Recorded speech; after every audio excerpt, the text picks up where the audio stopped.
didn't know how to trim that. Came on. Yeah. The Lord prayer. Praise the Lord, all that kind of stuff. Yes, it's stuff happening. It's my notebook.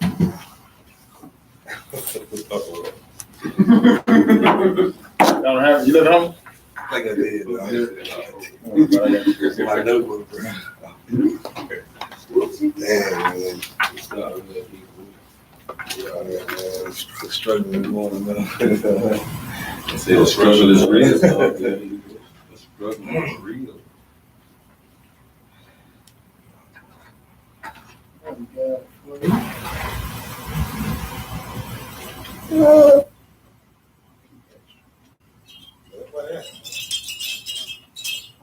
You're already moving away, I guess. So Julie, you might need to get up to whoever got the sound stuff. And stay with them. No, I have it every week. I just, We got an announcement. I didn't bring my notebook today. That's what I think in that notebook. It is. Yeah, my notebook. Yeah, I know The bring it. best of have it written down. It should be. I got it. But No, I know you do. Yeah, I bring it every week. I just Or just keep a copy. so But we need that That's what I announcement. We mean. need a copy of that announcement.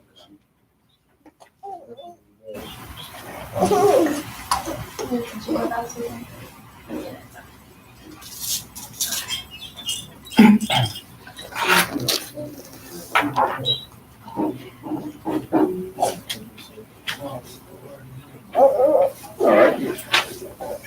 I remember it in my head real quick. That's cool. Right, that's why we have our papers. As soon as you try to remember, the Lord will make you forget. I see brothers get up there all the time. They think they know about heart. Get the Lord's prayer. So it's all good.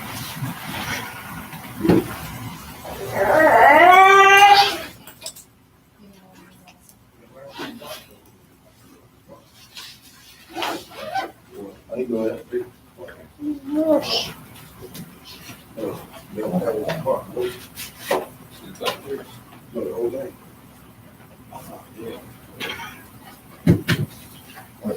Our Father, which art in heaven, Our Father, which art in heaven, hallowed be thy name. hallowed be thy name. Thy kingdom come, Thy kingdom come, thy will be done in earth, thy will be done on earth as it is in heaven. as it is in heaven. Give us this day our daily bread, Give us this day our daily bread, and forgive us our debt, and forgive us our debts, as we forgive our debtors. as we forgive our debtors. And lead us not into temptation, Lead us not into temptation, but deliver us from evil. but deliver us from evil. For thine is the kingdom, For thine is the kingdom, and the power, and the power, and the glory, and the glory, forever. forever. Praise the Lord. Praise the Lord. For he is good, For he is good, and his mercy endures forever. and his mercy endures forever. Praise the Lord God of Israel. Praise the Lord God of Israel. For he is good, For he is good, and his mercy endures forever. and his mercy endures forever. In Jesus' name we pray. In Jesus' name we pray. The Holy One of Israel, The Holy One of Israel, King of kings, King of kings, and Lord of lords, Lord of lords, one true God, one true God, there is no other. there is no other. Amen. Amen. Today's reading comes from Zechariah chapter 10, verses 6 through 9. And I will strengthen the house of Judah, and I will save the house of Joseph, and I will bring them again to place them, for I have mercy upon them, and they shall be as though I had not cast them off. For I am the Lord their God, and will hear them. And they of Ephraim shall be like a mighty man, and their heart shall rejoice as through wine. Yeah, their children shall see it and be glad. Their heart shall rejoice in the Lord. And I will hiss for them and gather them, for I have redeemed them. And they shall increase as they have increased. And I will show them among the people, and they shall remember me in far countries, and they shall live with their children and turn again. May the Lord add a blessing to the reading, hearing, and doing of his word. In Jesus' name we pray. Amen. Amen. All right, now we'll have a speech selection. Oh.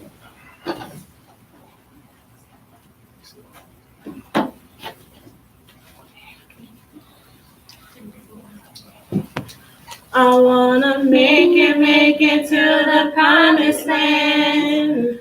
I wanna make it to the kingdom of man. I wanna do everything God commands me to do.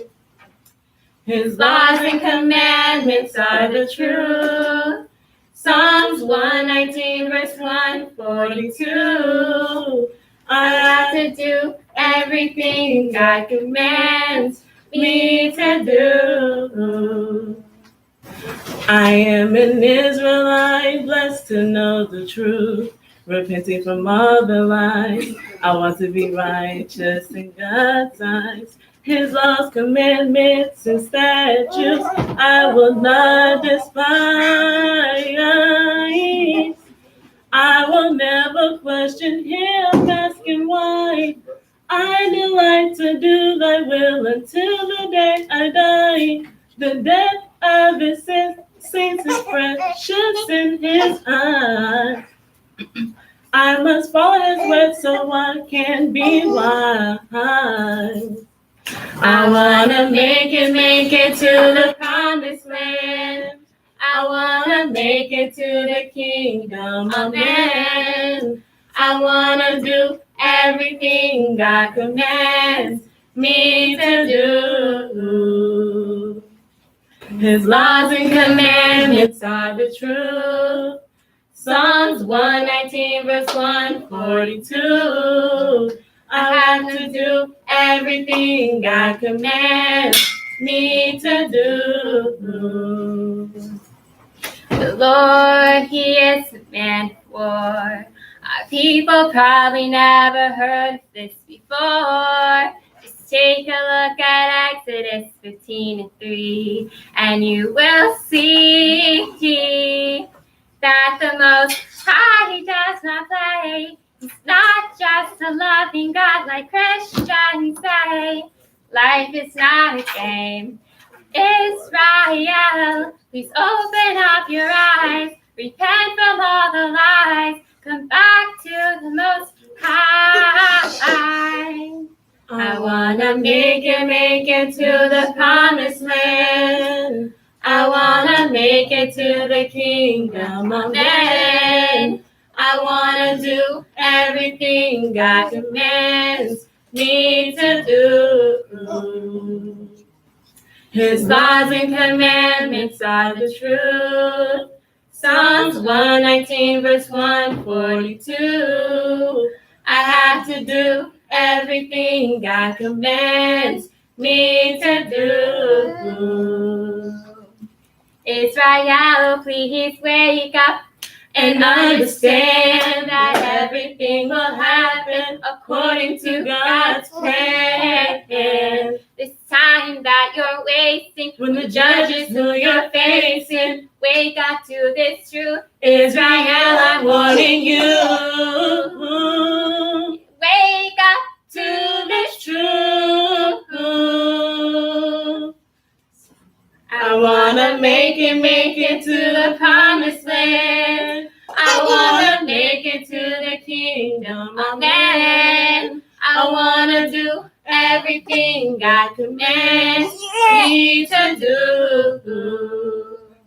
His laws and commandments are the truth. Psalms 119 verse 142. I have to do everything God commands me to do. I wanna make it to the promised land. I wanna make it to the kingdom, amen. I wanna do everything God commands me to do. His laws and commandments are the truth. Psalms 119 verse 142. I have to do everything He commands me to do. Thy righteousness is an everlasting righteousness, and thy law is the truth. Psalms 119, verse 142.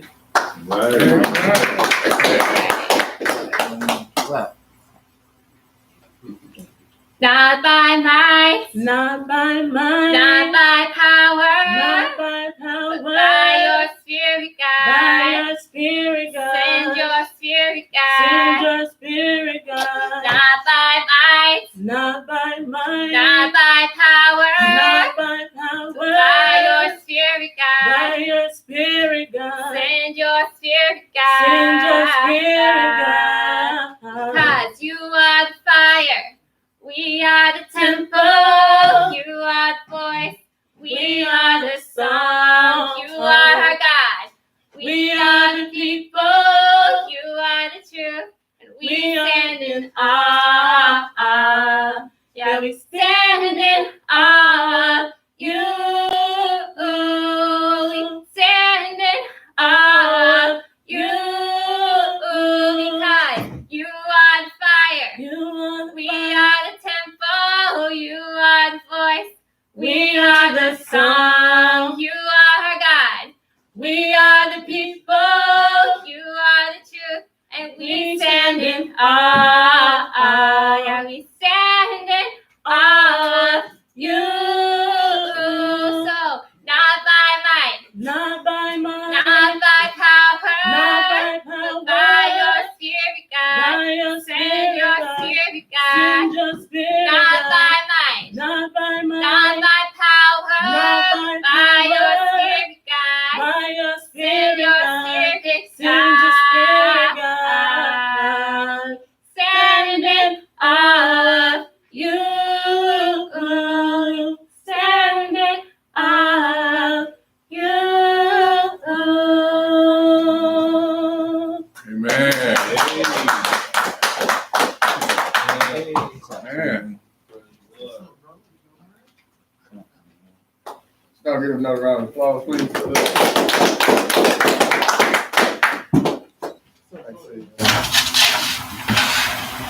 Grace and peace. In Jesus' name, everybody that's here today. Good job. Peace to everybody that's watching online.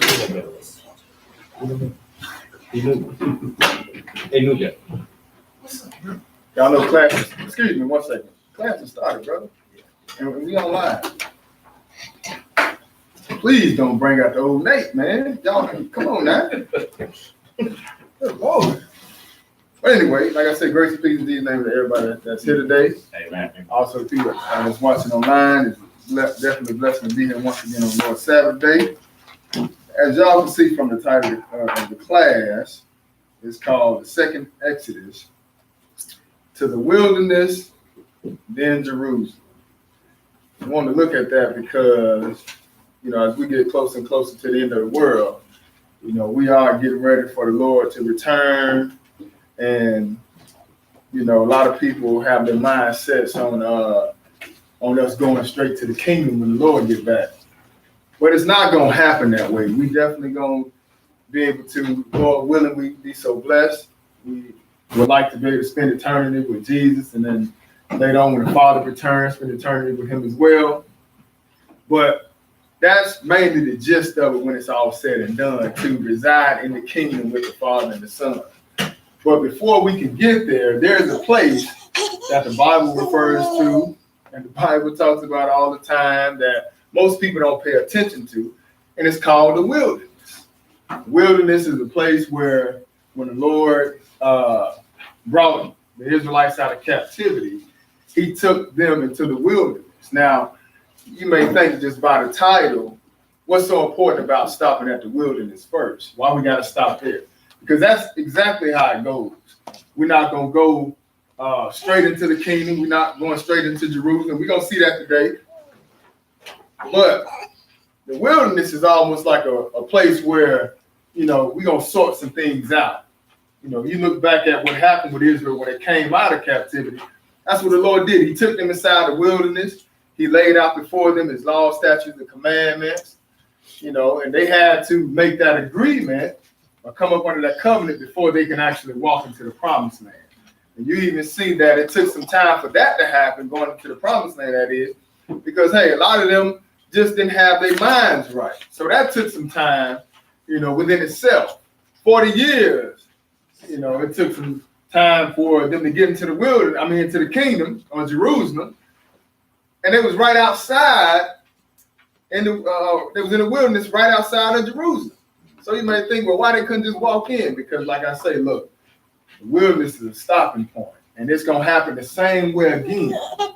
That's why this is called the second Exodus, because Exodus is talking about a mass gathering of people leaving. And that's what's going to happen around the world this time. Instead of just Egypt, Israelites going to be gathered. They're going to leave all the places they were sold into. The Lord will come back and deliver them. But it's going to happen the second time. That's why it's called the second Exodus to the wilderness. The first time it was out of Egypt. That was just one location. This second time, hey, it's going to be from all over the world because we've been scattered all over the world. So that's what we need to be delivered from. So it's called the second Exodus.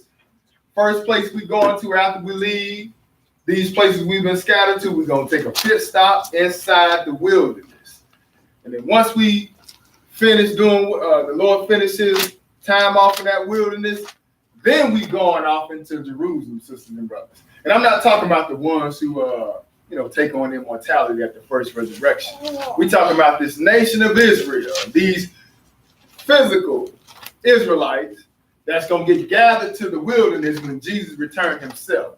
He's gathering them to the wilderness, and he's going to deal with them once again, but this time it's going to be personal, face to face. Moses ain't going to do it this time. Last time Moses is when there was the intercessor between God and Israelites. But this time around, Jesus is going to be here himself.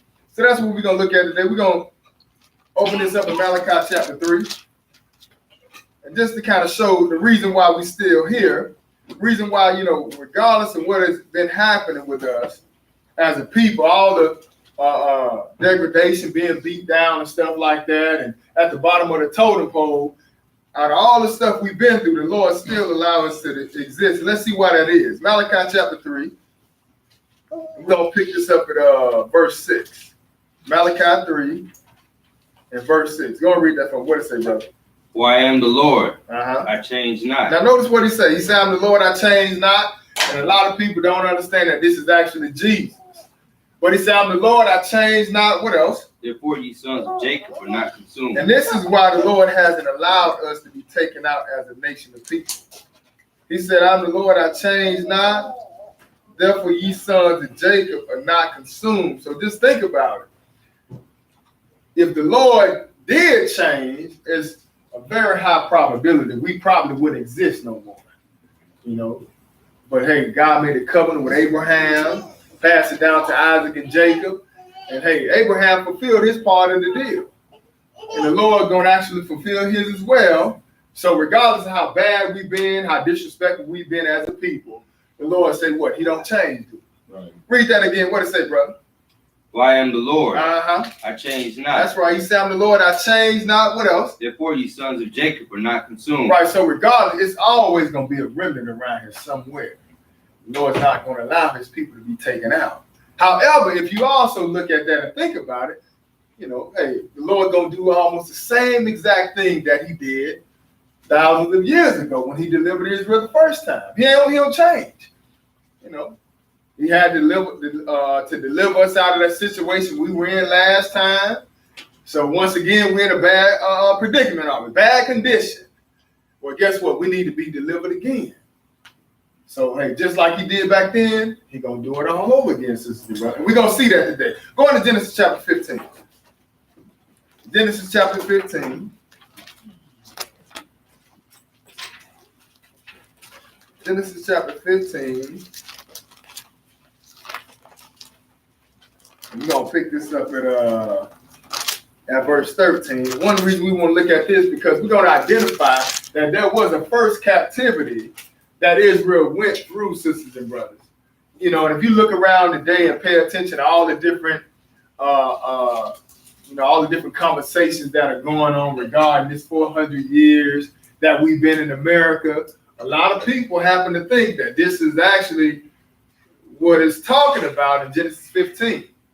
Where the Lord told Abraham that his Lord was sure that your seed gonna be in captivity 400 years. Listen, that ain't what this is talking about. We're gonna see that. However, what I like to point out is, even if this is the 400 years, which it ain't, if this is the 400 years, we got about 3 more months left in this month, in this year, when we leave it. Because they say we supposed to got delivered this year, right? Right. We came in 1619, it's 2019, 400 years later. When are we gonna get out of here? So that just lets you know, look, this had to be talking about something else because we ain't went nowhere yet, sisters and brothers, and we ain't going nowhere. God gave us some signs that we need to look for, but this is not it. This was talking about the previous captivity, our first captivity. So pick this up in verse 13. What does it say, brother? And he said unto Abram, Uh-huh. Know thou of a surety that thy seed shall be a stranger in a land that is not theirs, Uh-huh. Keep reading. and shall serve them, and they shall afflict them 400 years. Uh-huh. So notice what he said. This is what the prophecy that the Lord was given to Abraham regarding his seed, right? He said they're going to go into a land that is not theirs, and they're going to be afflicted for 400 years, right? And this is what a lot of people like to go off at, and they like to say, well, this is the 400 years right here, sisters and brothers. But it's not. We're going to actually see what particular time frame this is referring to. What else to say, brother? Go ahead. And also that nation whom they shall serve will I judge, Uh-huh. and afterwards shall they come out with great substance. Uh-huh. And thou shalt go to thy fathers in peace, and thou shalt be buried in a good old age. Uh-huh. But in the fourth generation they shall come hither again, for the iniquity of the Amorites is not yet full. Right. So look, if you pay attention to what it just said, it said the iniquity of who is not full? The iniquity of the Amorites is not yet full. So look, that's taking you back to a particular time. That matter of fact, it's taking you forward. But as we read it, you know, these Amorites, you know, take you back to the sons of Ham. That's who the Amorites come out of. So at this particular time that the Lord is talking about right here, look, the Amorites gonna be in power. And once their time is full, then the Lord gonna bring them out of captivity, sisters and brothers. However, look, we're in captivity right now, and there's somebody that's gonna have a time that's gonna be fulfilled as well. And we're gonna see who that is. But I just show you the difference between who the Lord was talking about back then and who he's referring to now in our day and time. But this is their first captivity, and this is where it originated from. He said,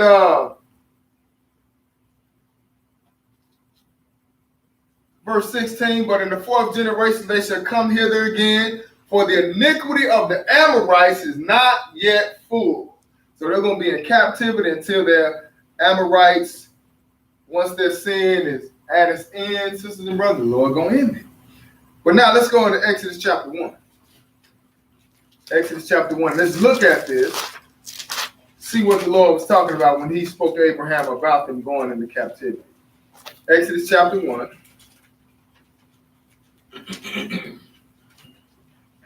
We're going to pick this up at verse 6. Exodus chapter 1 and verse 6. And if you think about it, this is all referring to once Jacob, you know, him and his sons died out. Joseph had a good reputation in Egypt. We know he was governor over Egypt, you know, but hey, he died out, and the previous Pharaoh died out also. But their seed was still around and started multiplying. Other pharaohs came up who didn't know Joseph. That's what it talked about earlier in this chapter. They didn't know Joseph, so really they didn't care nothing about Israel.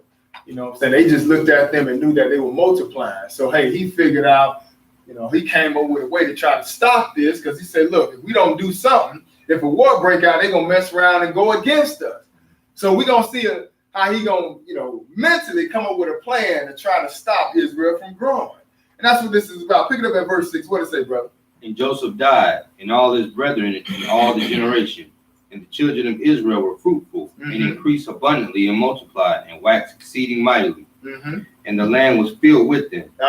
Now there arose up a new king over Egypt, which knew not Joseph. Go ahead. And he said unto his people, Behold, the people of the children of Israel are more and mightier than we. Come on, let us deal wisely with them, lest they multiply, and it come to pass that when there falleth out any war, they join also unto our enemies, and fight against us. So get them up out of the land. Keep reading. What does it say? Therefore they did set over them taskmasters to afflict them with their burdens, and they built for Pharaoh treasure cities. Right. So in order for them to stop Israel from growing, you know, he tried to come up with a way. Like I say, you know, he's thinking, well, they're going to outgrow us, so we're going to have to stop them. So he put them into slavery, trying to come up with a way to keep this people from multiplying. And we're going to actually see, it's going to actually identify, or you're going to really see who the target is. of this because, hey, that same mentality is going on today. We're going to see what the target is, though. So he said, come on, let us deal wisely with them, lest they multiply and come to pass that when they fall out in a war, they join unto our enemies. So in verse 11, he said, they did set over them taskmasters to what? Afflict them with their burden. Uh-huh. And they built for Pharaoh treasure cities, Python and Ramses. Right, now we're still talking about the children of Israel. And these are the ones who built, treasure cities, Python and Ramses and stuff like that, the pyramids and all that. Look, our forefathers did that. I know Africans, people like they glorify those pyramids and all that stuff over in Africa. And it's a great sight to see, but we actually did that. Just like we built America, sisters and brothers. We built this place, they made our lives bitter and hard bondage. And notice what else he gonna say. I'm trying to figure out what verse it is. But finish that verse first. But the more they afflicted them, the more they multiplied and grew. And they were grieved because of the children of Israel. So no matter what they did, we kept on growing, right? And they didn't like it. They were grieved because of that. But keep reading what it say, brother. And the Egyptians made the children of Israel to serve with rigor. So it just got worse. Go ahead. And they made their lives bitter with hard bondage. In mortar and in brick, and in all manner of service in the field. Right, and that's why I say it's almost like naturally. I like to talk about how, I can remember a time where, I just remember when my father coming up, still kind of doing now. They're a little older now, but I don't think he really do it. I know he don't do it as much as he did. He say he's semi-retired. That just means if somebody called him and they need a job, he gonna go take it. And for the most part, he chilling. But the point is, that's what he do. He do seamen. And, it ain't like he really had to go to school for it. It's like something naturally that he already knew how to do. But, inside the system that we live in order to make it legit, they're going to put all these different things out here to make you get a license if you're going to make their money. But for the most part, look, I remember back in the day when, my father would be pouring foundations on houses and stuff like that. Even big slabs, driveways and all that. But when it came time to laying bricks, you had brothers from the church that would come actually lay the bricks. You know what I'm saying? So it wasn't it ain't really, when I was coming up, it wasn't like what you see now today. Now you see other nationalities, mainly Mexicans, building houses and stuff. But I remember a time it was Israel building all this stuff. Just like we build America. How you think all this stuff in America got built? Because, hey, the same thing that was going on back then during the time of Pharaoh is going on now, sisters and brothers. Same exact thing. But he said what? They made their lives bitter with hard bondage and mortar and in brick and what else? And in all manner of service in the field. All their service wherein they made them serve was with rigor. Keep reading. And the king of Egypt spake to the Hebrew midwives, of which the name of one was Shiphrah, the name of the other Puah. And he said, when ye do the office of a midwife to the Hebrew women. Now notice what he gonna tell. This is what Pharaoh gonna tell him. When you do the office of a midwife, right? In other words, when you get ready to go in there to deliver that child, what do he say do, brother? And see them upon the stools. If it be a son, then ye shall kill him. And if it be a daughter, then she shall live. Right, so now you got to think about this. Like I said, we're going to actually see who the target of this was. But why is it that, if it's a son, we're going to kill the son. But if it's a daughter, save her life. Why is that the case? The son carries Right, the nation starts through the son, brother. The women, she just carries a seed, but she don't have a seed. The man is the one that has a seed. The nation. That's why I talk about, Levi paying tithes in the loins of Abraham. You understand? He didn't say the loins of Sarah, you see, because the nation comes through the man. So you think about it, hey, just like back then, there was a plot or a plan to try to stop Israel from growing. It's similar today. That's why I say in Psalms 83, hey, they have said, come and let us cut them off from being a nation, that the name of Israel may be no more remembered, right? So it's always been a plot or a plan or a scheme to try to stop this nation of people from growing. But if you look at it, who is it mainly targeted? The man. Filling up the prison, how the brothers out here.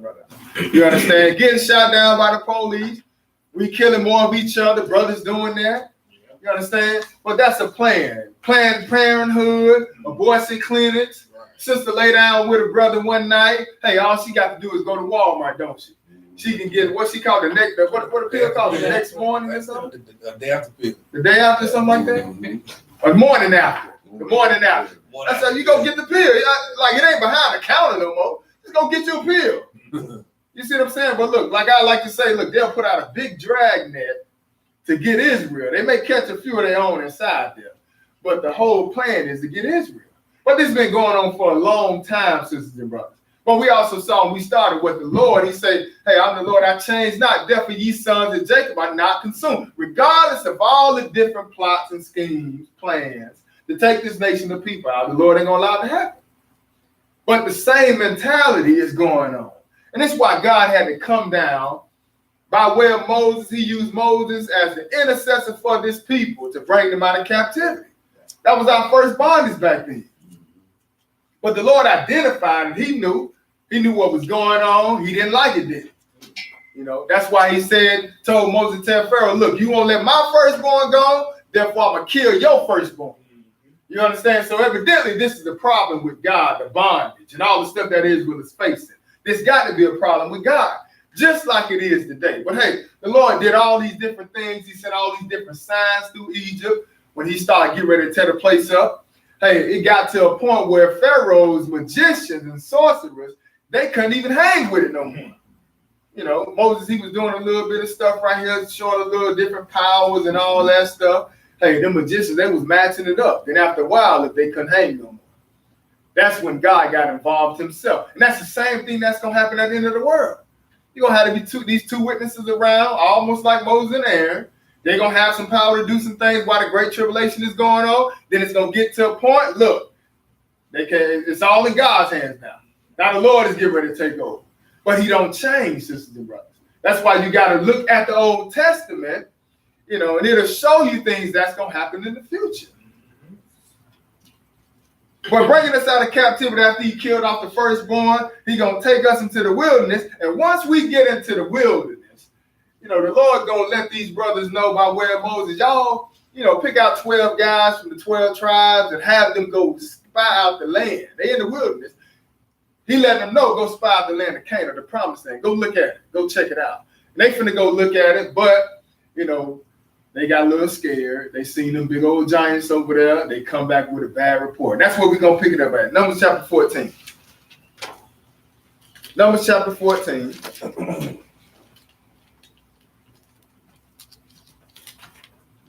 Numbers 14.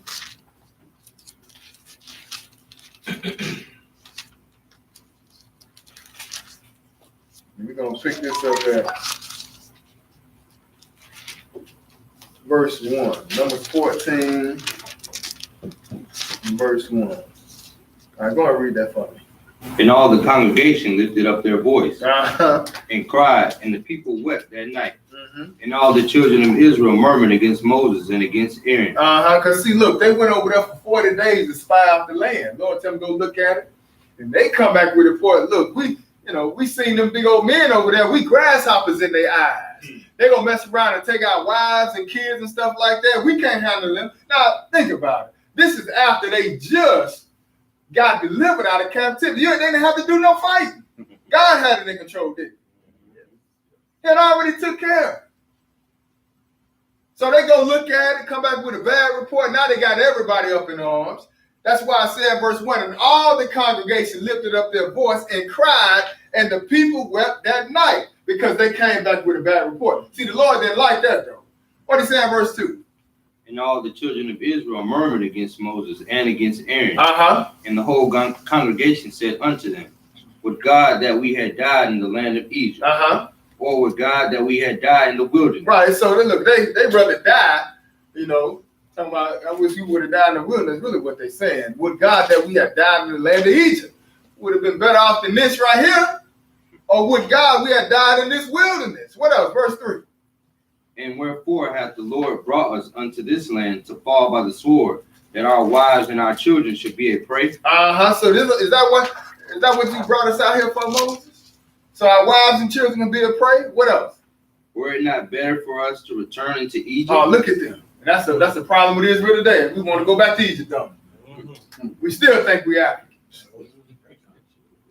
But if you think about it, look, hey, they got to the point, they was like, you know what, let's make us a captain so we can return back into Egypt. And at this point, they didn't made the Lord upset. What it say in verse 6? And Joshua the son of Nun, and Caleb the son of Jephunneh, which were of them that searched the land, rent their clothes. Uh-huh. And they spake unto all the company of the children of Israel, saying, the land which we passed through to search it is an exceeding good land. Uh-huh. If the Lord delight in us, then he will bring us into the land and give it to us, and a land which floweth with milk and honey. So, hey, he got a good report, though. Joshua got a good report. Caleb got a good report. If the Lord, like I said, the Lord delight in us, then he'll bring us into this land and give it us a land which flows milk and honey. But hey, they had some good attitude, sisters and brothers. They had some faith in it. That's why later on, hey, when it came time to people getting inside the kingdom, it was only Joshua and Caleb that was over 20 that got in. Go ahead and read. What it say? Only rebel not ye against the Lord, neither fear ye the people of the land, for they are bread for us. Their defense is departed from them, and the Lord is with us. Fear them not.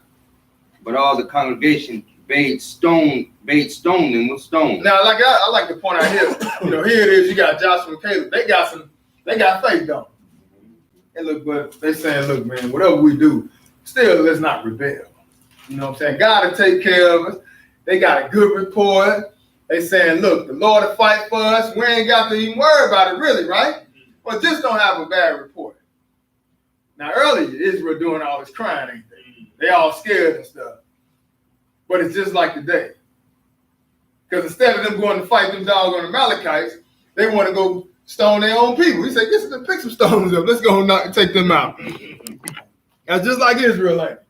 Instead of them trying to take out the people that's causing them harm, they want to take out their own people. Keep reading what it say, brother. But all the congregation bade stone them with stones, and the glory of the Lord appeared in the tabernacle of the congregation before all the children of Israel. What verse you at? Skip down to verse 20 and read that for me.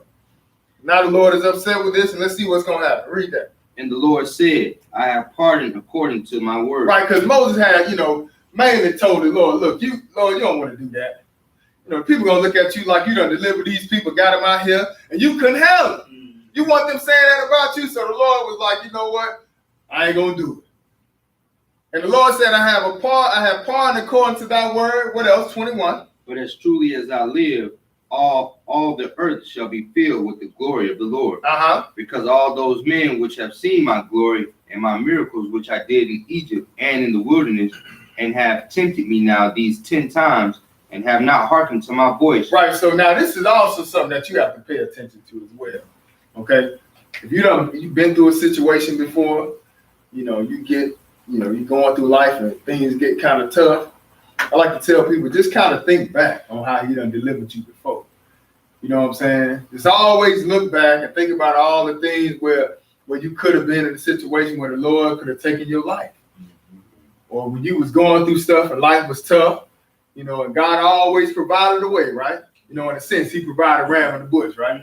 You know what I'm saying? So when you get in life and life start getting tough, and you come up in a situation where you just can't figure out, what to do, hey, man, just think about how God done already delivered you. And, praise him for that. Because while you praising him, he could be working on your behalf. Because you see what the opposite does, right? Read that verse again. What it say? 22. Because all those men which have seen my glory and my miracles. See, them men, they saw his glory. They saw the miracles that he had done, right? So this is why he's going to get them. Not because they were worshiping no other gods and none of that stuff. He's going to get them because what came out of their mouth. That's why I did a class a few weeks ago called Stop Complaining, Be Humble. Not complaining about what you're going through, but sometimes you can be slick and complain and start talking slick out the mouth to God. Why you letting me go through this?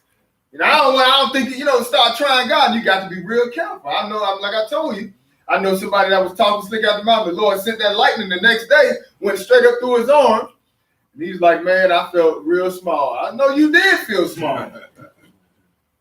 But hey, them angels run and report everything. So you got to know how to praise God even in a bad situation. But we see what was going on here. Hey, they made the Lord upset. He said, all those men which have seen my glory and my miracles, which I did in Egypt and in the wilderness, and have tempted me now these 10 times, and they have not hearkened to my voice. What did he say? Surely they shall not see the land which I swear unto their fathers, Uh-huh. neither shall any of them that provoke me see it. Oh, hey, they made the Lord mad. They're not getting into the land. All because of what came out their mouth. They came back to that bad report, right? But look, that was when we was in the wilderness at that time. We came out of Egypt. Lord got us in the wilderness. Notice he said what? They not going into the land, right? Because you don't go right into Jerusalem first and foremost after you when the Lord come back. Just like he delivered them last time. What was their stopping point? They were sitting right there in that wilderness. That's where they was at. And that's where, hey, when he deliver Israel again, they're going to be sitting right in the wilderness before they go into the promised land. But Joshua and Caleb are going to get in because they had a different spirit on them. Now, pick it up at verse 26, though. What it say? And the Lord spake unto Moses and unto Aaron, saying, Uh-huh. How long shall I bear with this evil congregation, which murmurs against me? Go ahead. I have heard the murmurings of the children of Israel, which they murmur against me. Uh-huh. The Lord don't like that dude. They don't like that, guys. Keep reading. What it say? Say unto them, As truly as I live, saith the Lord, as ye have spoken in mine ears, so will I do to you. Keep reading. Your carcasses shall fall in this wilderness. Oh, wait a minute. Where the car's going to fall at? It's wilderness. He said they're going to fall in the wilderness, right?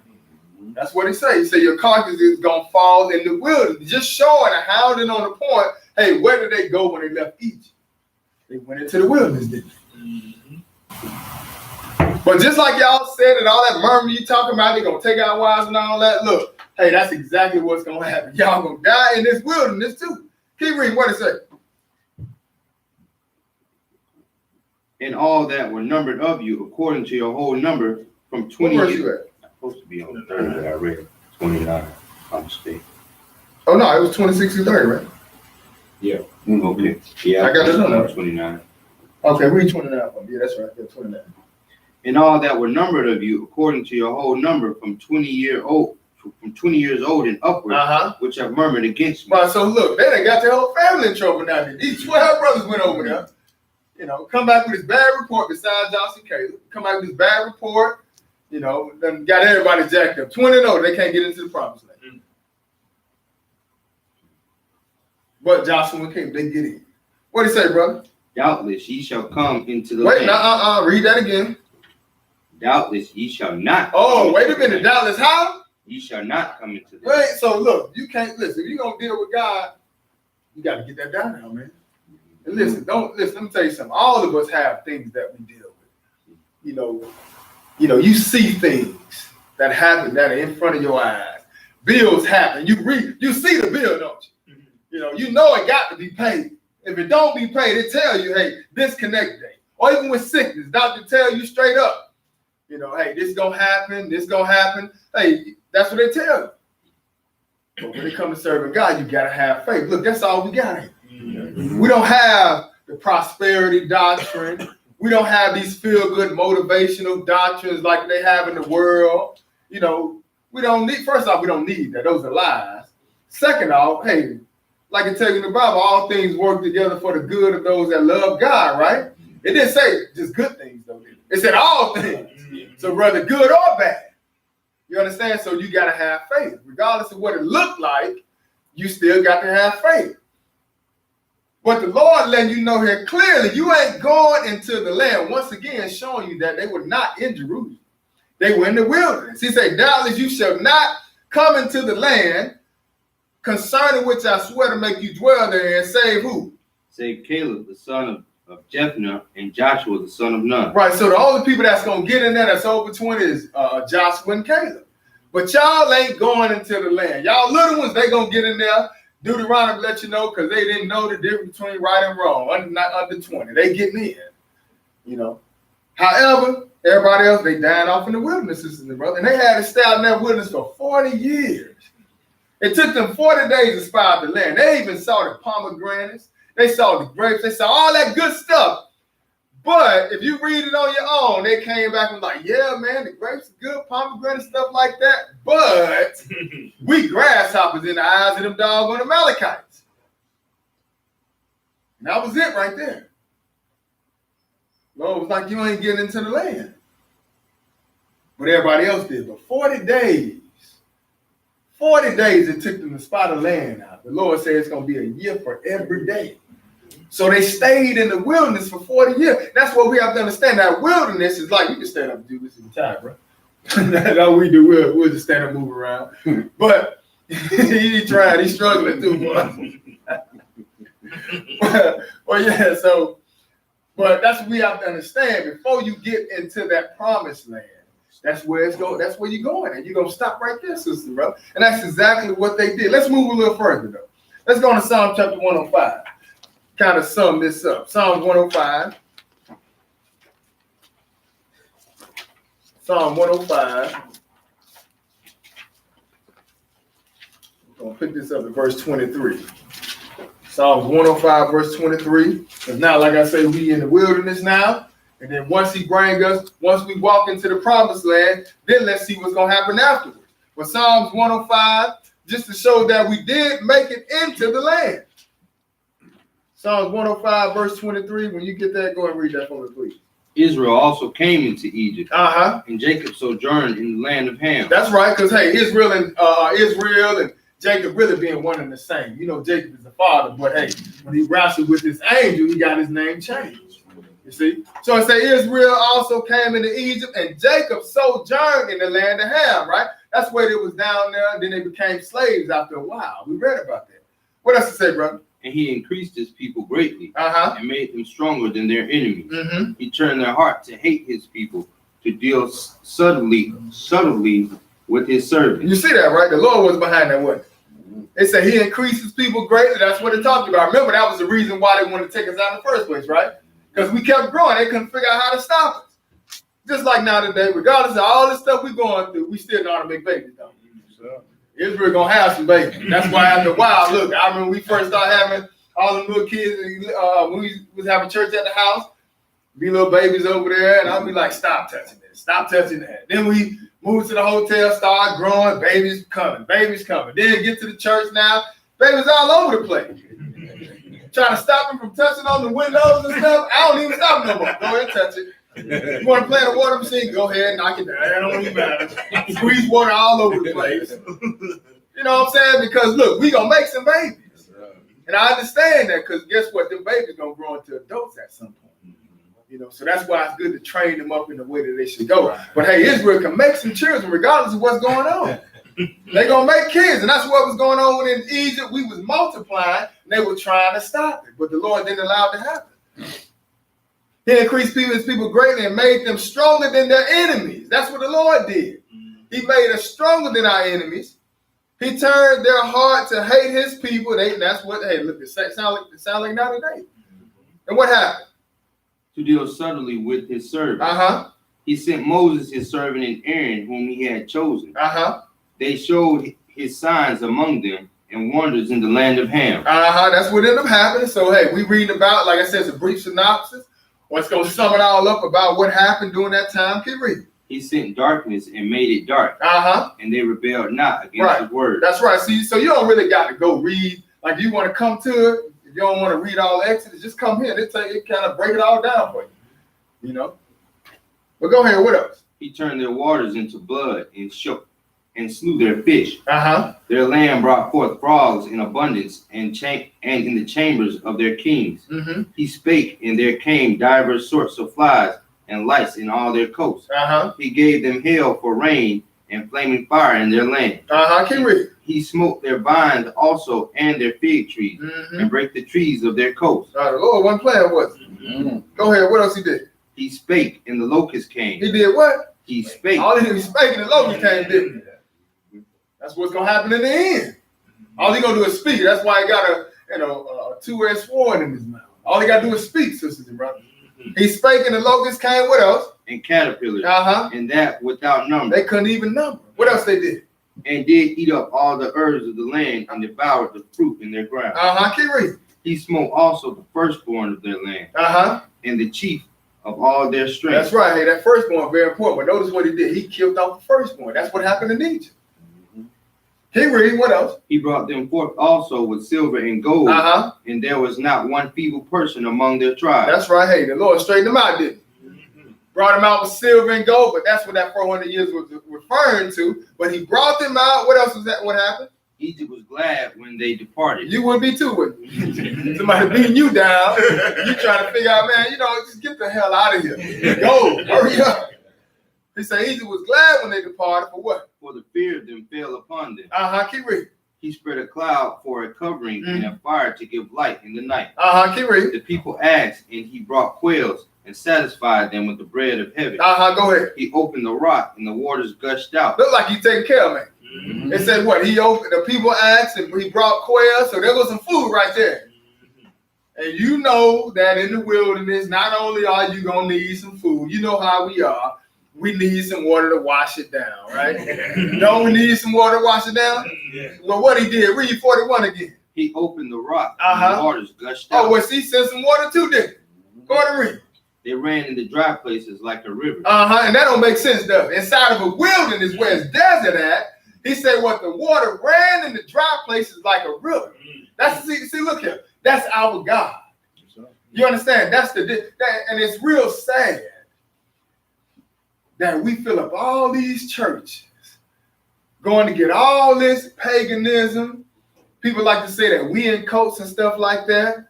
But you think about it, like you dress your child up in a Halloween costume. You dress your child up for Easter and make them chase eggs and stuff like that. Got nothing to do with Jesus. You make your child bow down to a Christmas tree. And we do what's in the Bible. Who's in the code? Like who's in the code? You don't see, we don't do none of that stuff. Only thing we do, which is what everybody in the world like to do, is party and eat, don't we? That's what we do. Yeah. We don't put no restrictions on you. We don't say that you got to go get an Easter suit, come in here like a pimp, with all the yellow on and all that type of stuff. You got people that don't never go to church. Some of the nastiest and dirtiest people in the world don't ever show up for church throughout the year. But somehow or another, these churches full on Easter.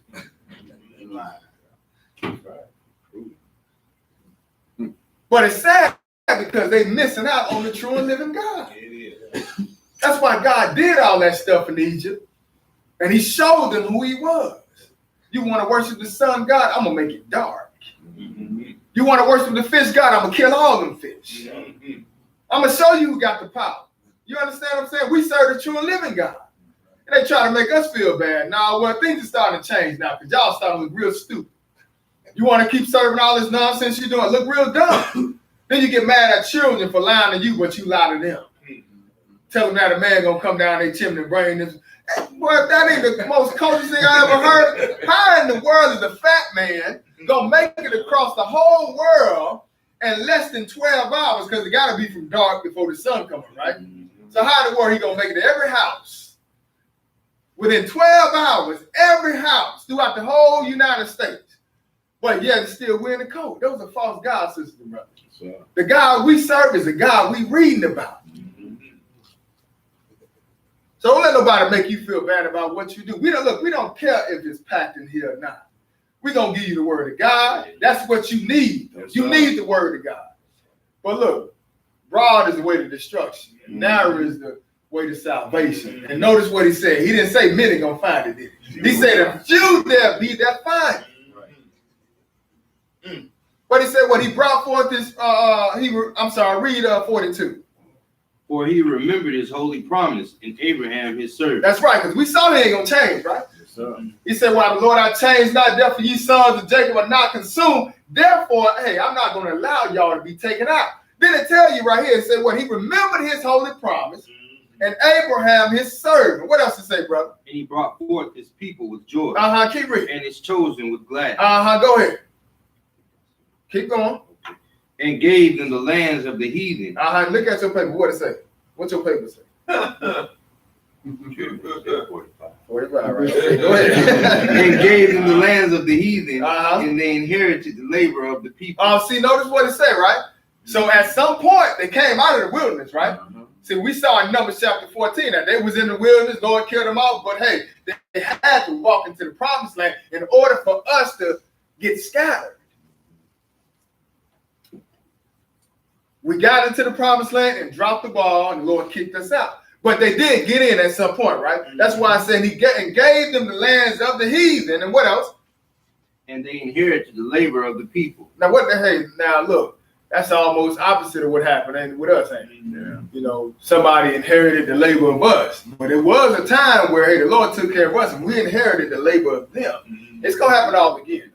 You know, but hey, you know, what we know right now, we just know slavery. We just know that we were in the vineyards and they were getting the fruits, right? We just know that we were building the house and they were living in it. You understand? But look, that's going to change. It's going to go back to how it was. But it happened before. He said he gave them the lands of the heathen, you know, the Amorites, the Canaanites, the Hittites, Jebusites, Hivites, all in Deuteronomy chapter 7. He gave us that land and he took them down. They inherited the labor of the people that what? That they might observe his statutes and keep his law. Uh-huh. Praise ye the Lord. Okay, so now before we move further, what that last verse say, brother? That they might observe his statutes and keep his law. Now, understand this. The law is holy, right? Yes, sir. As a holy people, when you walk into the promised land, we are supposed to behave ourselves in a holy manner. You know what I'm saying? That's not just like some feel-good statement. However, I mean, really what we're talking about is we're supposed to be keeping God's law. Right. But you're inside a holy land. As a holy people, that's what we're supposed to do. If we're not keeping God's commandments, sisters and brothers, you know what that's going to end up happening? What's going to end up happening to us? Being inside Jerusalem, you know what's going to happen? The Lord going to kick us out. Yeah. How you going to be a holy? How you going to be inside of a holy land, sinning and carrying them? It's not going to happen. So the Lord kicked us out of the land, sisters and brothers. And let's look at the beginning of it. But the point is, once we left the wilderness, we did actually go into the promised land. But like I said earlier, we dropped the ball. Now the Lord is getting ready to bring us out. Flip over to Deuteronomy chapter 32 right quick. Deuteronomy chapter 32, because it really ain't too much of a change today. It's almost the same way, even though we in our captivity, we still got the same characteristics of our forefathers, sisters and brothers. Same characteristics. Deuteronomy 32 and verse 15. Deuteronomy 32 and 15. Read that for me. But Jeshurun waxed fat and kicked. Mm-hmm. Thou art waxing fat, thou art grown thick, thou art covered with fatness. And then he forsook God, which made him, and lightly esteemed the rock of his salvation. So the Lord is the one that saved us, right? Mm-hmm. So we kicked and we lightly esteemed the rock of our salvation. So we looked at it like, hey, one no big deal, just like now today, you know. But hey, something got to happen. He said, Jeshurun, another name for Israel, wax fat and kick. Thou waxing fat, thou grown thick. In other words, we got puffed up. And lightly esteem the rock of our salvation. That rock of our salvation, sister and brother, we just talking about Jesus. 1 Corinthians chapter 10 let you know that. Yes, sir. Christ was that rock that followed us, that we drank of. That spiritual rock was Christ. And I can tell you 1 Corinthians. What does it say in verse 16, brother? They provoked him to jealousy with strange gods. Uh-huh. With abominations provoked they him to anger. Now, I just want to make sure we understand something. Like I tell you, look, we serve a God of conditions. You know, we don't serve a God where you get to live how you want to live, regardless of what the world is saying. That's a lie. You can't do anything you want to. You can't love God how you want to and serve him how you want to. Make up your own Sabbath days and stuff like that. You know, every day is a Sabbath, or you know, I can eat anything, just pray over it. Look, you doing it how you want to do it. It don't work like that. When it comes to God, you have to serve him the way he tell you to do it, because if you don't, he gonna get you back. Mm-hmm. If you make him mad by serving all these other guys, he gonna get back at you. He say, well, they provoked him to jealousy with strange gods. What else he say? Go ahead. With abominations provoked they him to anger. Uh-huh. They sacrifice unto devils, Mhm. not to God, to gods whom they knew not, Uh-huh. to new gods that came newly up, whom your fathers feared not. Uh-huh. Keep reading. Of the rock that begat thee, thou art unmindful, Uh-huh. and hast forgotten God and formed thee. Right, so they forgetting about the God that found them in the wilderness and fixed them up and made them beautiful.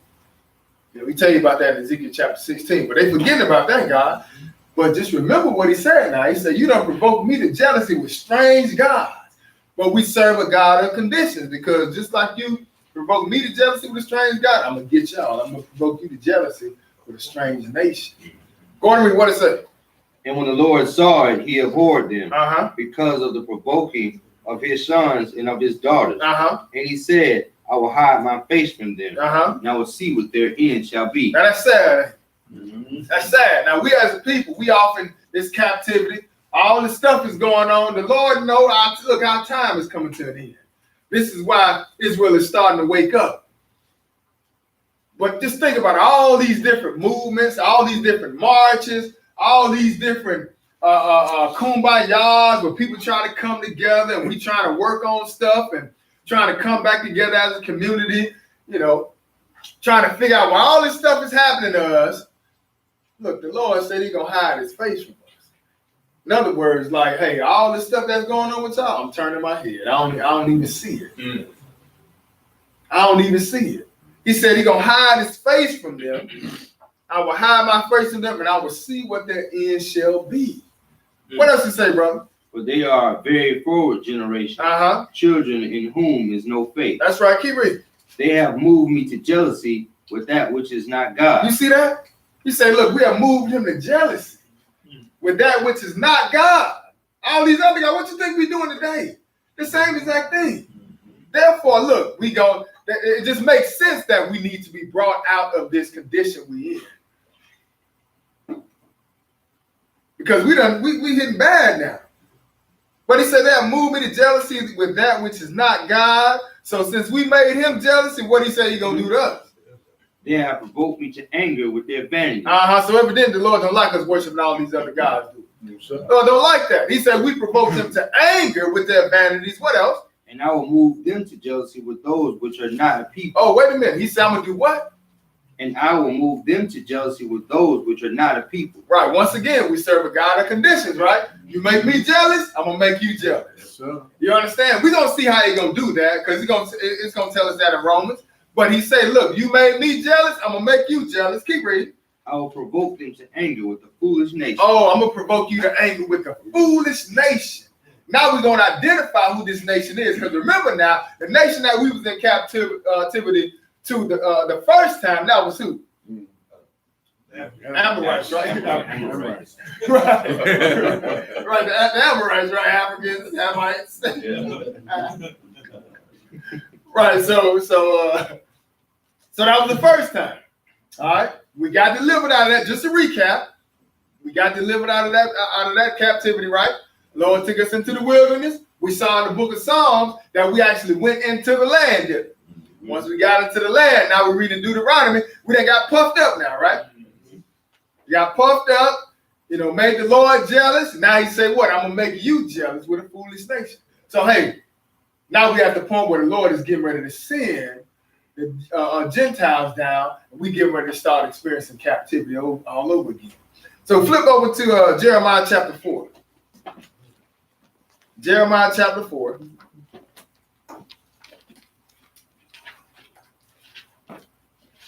Jeremiah chapter 4. We're going to pick this up at verse 1. Jeremiah chapter 4. And I know it's kind of lengthy, but hey, we need it. Jeremiah chapter 4, we're going to pick this up at verse 1. All right, go and read that from. What it says, brother? If thou wilt return, O Israel, saith the Lord, return unto me. And if thou wilt put away thine abominations out of my sight, then shalt thou shalt not remove. Right, look at this. Now the Lord is trying not to send Israel into captivity. Look, if you just stop, get the abominations out of here, stop worshiping that stuff, get the abominations out of my sight, then he say what? Then shalt thou not remove. Then I won't kick you out. But what he say, verse 2? And thou shalt swear, the Lord liveth in truth, in judgment, and in righteousness. And the nations shall bless themselves in him, and in him shall they glory. That's right, keep reading. For thus saith the Lord to the men of Judah and Jerusalem, break up your fallow ground, and sow not among thorns. That's right, that's what got to happen. Look, you see, that's really what the problem is with us. In other words, look, like your heart would be like considered like ground where you could plant something in. You know what I'm saying? So before you plant anything inside of the ground, you got to break it up, though. You know what I'm saying? You got to break it up so you can allow that seed to get down in there.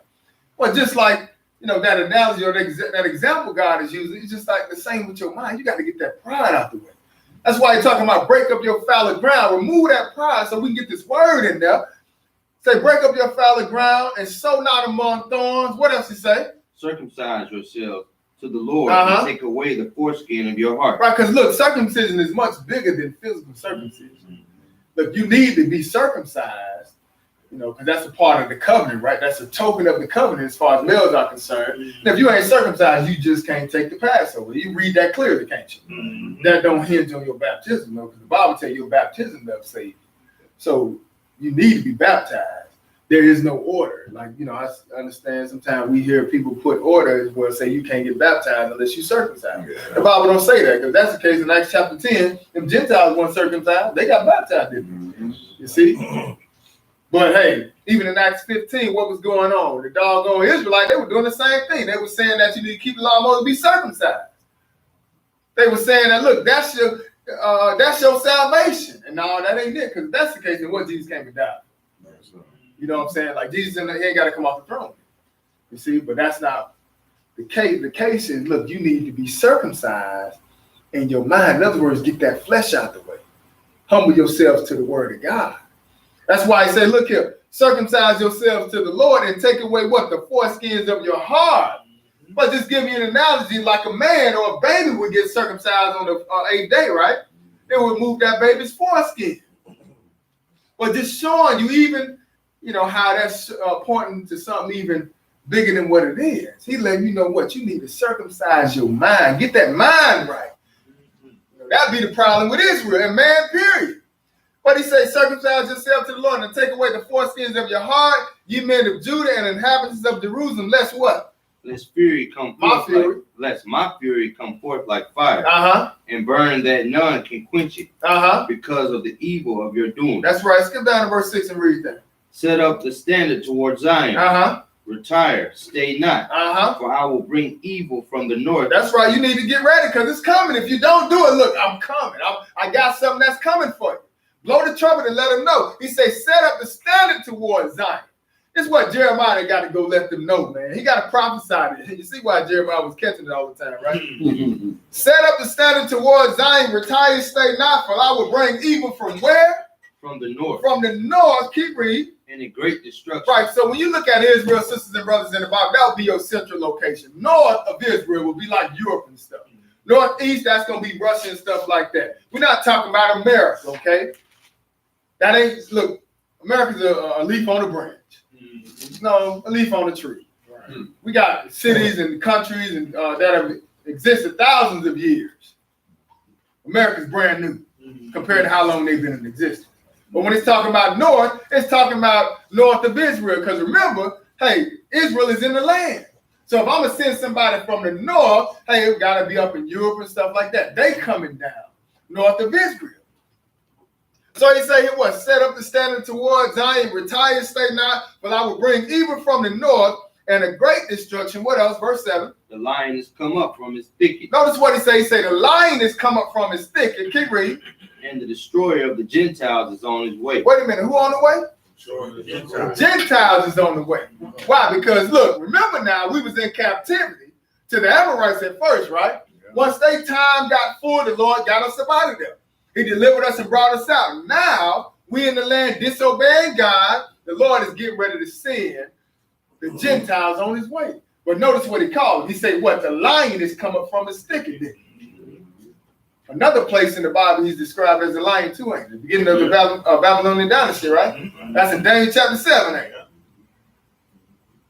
But he said, what? The lion is coming from his thicket, and the destroyer of or from the Gentiles is on his way. Keep reading. He is gone forth from his place to make thy land desolate. Go ahead, what else? And thy city shall be laid waste without inhabitants. That's right, because he's going to come down and take Jerusalem out. But this was a prophecy that the Lord had spoke to Jeremiah in the Old Testament. Now let's see what's going to happen when Jesus comes. Because now it's getting ready to come, you know, all the way full-fledged now. You know, because they're going to come down and mess with Israel and stuff like that. Sometimes they're going to let them go back by way of Cyrus and, you know, Artaxerxes and stuff like that. But now when Jesus come on the scene, the Romans are in power, still a part of the Gentile dynasty, and they get ready to get taken out for good. Israel is. So that's where we're going to pick it up. Luke chapter 19. Luke chapter 19. Luke 19, we're going to pick this up at verse 41. Luke 19, verse 41. Go and read that. And when he was come near, he beheld the city and wept over it. Now this Jesus we talking about. When he came to what? Looked at Jerusalem, he wept over Jerusalem. What else?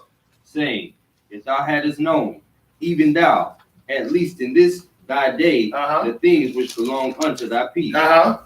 But now they are hid from thine eyes. Right, because you think about it. Look, we really don't. I mean, just think about it. We're holy people, right? The covenant belonged to us. Our forefather Abraham, it was passed down to us. The promised land. So all this stuff that we experiencing, sisters and brothers, it didn't have to be this way. Just like back then. But Jesus knew the future. He knew exactly what was going to happen. That's why he wept over the city. But he told him, look, if you had known even thou at least this in thy day, the things which belong unto thy peace.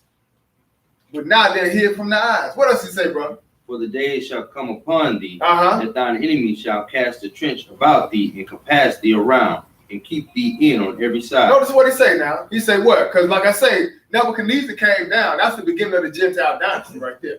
He gonna come down. He's the one that's described as a lion. Then after him, you know, the Medo-Persian Empire came up. The Bible describes him as a bear. You know, then after the bear, you had Alexander the Great came up. He would be described, I think, as a leopard. Then after the leopard came up, you had a great and terrible dragon that then a beast that couldn't even be described. That would be the Roman Empire. But hey, when Jesus come on the scene, guess what? That Roman Empire is still in existence. A part of the Gentile dynasty, sisters and brothers. And the Lord is letting them know, look, this is it now. We at the end of it now. They coming. For the day shall come upon thee that thine enemy shall cast a trench round about thee and compass thee round and keep thee in on every side. In other words, they're going to dig a trench around the city. Once they dig that trench around Jerusalem, some places in the Atlas, I think Atlas Bible Dictionary, Atlas of the Bible, I'm sorry, it has it's in history that it was a trench around the city, 5 miles in circumference. So you just think about it. Like, you got a trench around the city. Like, how you going to get out? Yeah. If you fall in the trench, you can't, like, they got you trapped in. Right. But he let them know this what's going to happen. They're going to compass thee round and keep thee in on every side. What else he say? And shall lay thee even with the ground. Because he's going to flatten Jerusalem. Keep reading. And thy children within thee. And they shall not leave in thee one stone upon another. Because thou knowest not the time of thy visitation. Hey, now they on the way. But this is 40 years after the Lord left, sisters and brothers. This happened in 70 AD. And then essentially when it was all said and done, as far as us going into captivity for good, leaving out of Jerusalem around 133 AD. But it started around 70 AD, sisters and brothers. And this is what the Lord was talking about. Flip over to chapter 21, just one page over.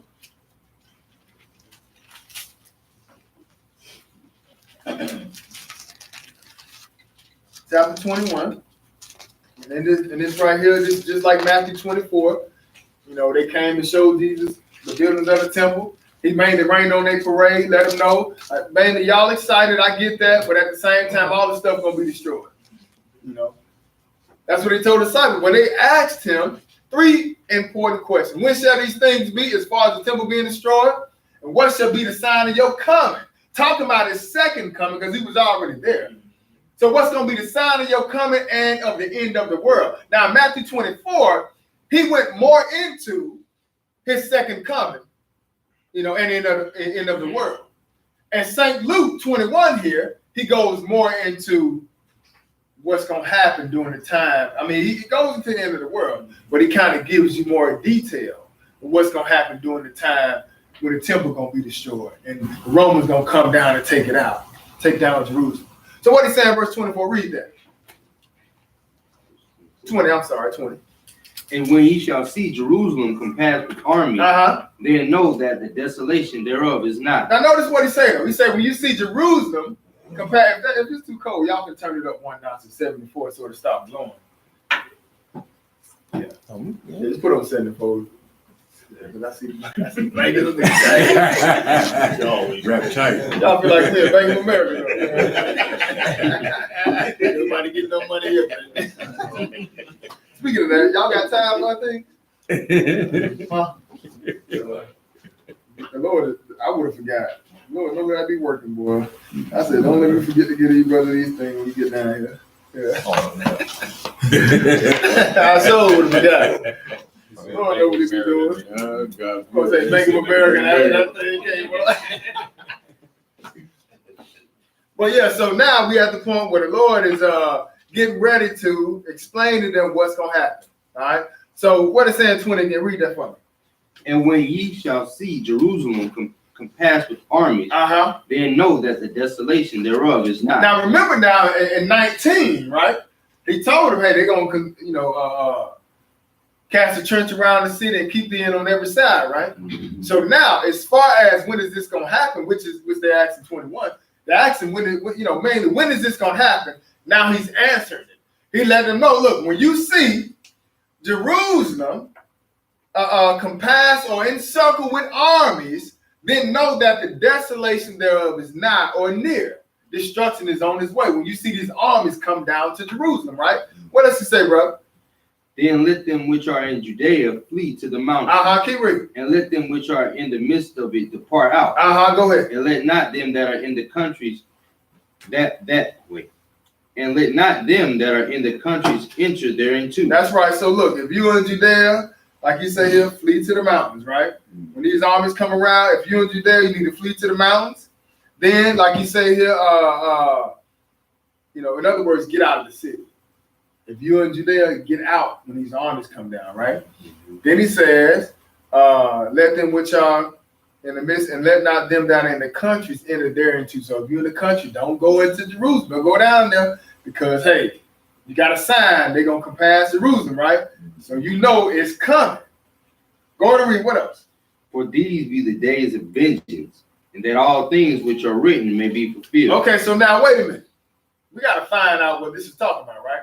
Because there's something very key about this statement here. He said, for these be the days of vengeance, that all things that are what? Which are written may be fulfilled. Right, so we got to find out also what he's talking about being written. What is Jesus talking about? What is he referring to that regarding something having to be fulfilled that was written? We're going to look at that. But go ahead and read what else to say. But woe unto them that are with child, and to them that give suck in those days. That's right. Go ahead. For there shall be great distress in the land and wrath upon this people. It's gonna be a bad time, right? And if you with child, that's gonna be a bad time. That's not talking about the end of the world. Though. That's similar, though, ain't it? Matthew 24 is similar. That's how that should let you know that in Matthew 24, when it says an arm's gonna stand on this part. It ain't talking about him standing himself, the abomination desolation standing himself. It's talking about when the armies come through there. Because there's some things that has happened for it. When the armies get there, they're going to stop the daily sacrifice, pollute the sanctuary stream. Then they're going to place the abomination that make desolate. You understand? So when you see them armies come there, just like here, you know it's time for us to get up out of here. Or you know in your mind, or you know biblically, you got less than 30 days before everything jump off, right? So when you see arms stand on this part, you see these armies representing him, you know it's time for you to make a move. But it looks similar, just like it looks similar to what's going on right here. Just like he say, but woe to them that are with child, and to them that give suck in those days, but there should be great distress in the land and wrath upon this people. What else it say? I'm sorry, go ahead. And they shall fall by the edge of the sword, and they shall be led away captive into all nations. Oh, wait a minute. Jesus talking about slavery. That's what he say, right? Yes, sir. He's talking about Israel now. He say they're going to fall by the edge of the sword and shall be led away captive. Where? Into all nations. Into some nation. Into just America. All right, so we should understand that, us being delivered won't just be in America. Because people like to say, well, 400 years just he's going to get the slaves out of America. No, he scattered us everywhere. So we need to be delivered from out of everywhere, right? So he said they're going to fall by the edge of the sword and shall be led away captive into all nations. What else? And Jerusalem shall be trodden down of the Gentiles. Now notice what he's saying. Jerusalem shall be trodden down. Israel gonna be led away captive, right? And Jerusalem gonna be trodden down to the Gentiles for how long? Until the times of the Gentiles be fulfilled. Look, this is a totally different captivity. Not the same as the Amorites. See, the iniquity of the Amorites had to be full, right? When Israel got brought out. That was during the time of the Ham there. That's when they got delivered. Now, we are in a different captivity. This captivity we're in now, this has something to do with the Gentiles. Remember, he coming from the north, right? He's on his way. We saw that video. Once they went into power, they're still in power now. And guess what? We're going to be in captivity until that time is up, sisters and brothers. Right. But it's almost over, though. That's the good thing about it. We coming to an end now, sisters and brothers. That's why the Lord is starting to wake us up. These spirits are starting, you know, if you ever think about it, actually, when Peter was saying, when he was likening what happened to the Israelites on the day of Pentecost, he said, you know, the Spirit going to be poured out on them in the last days.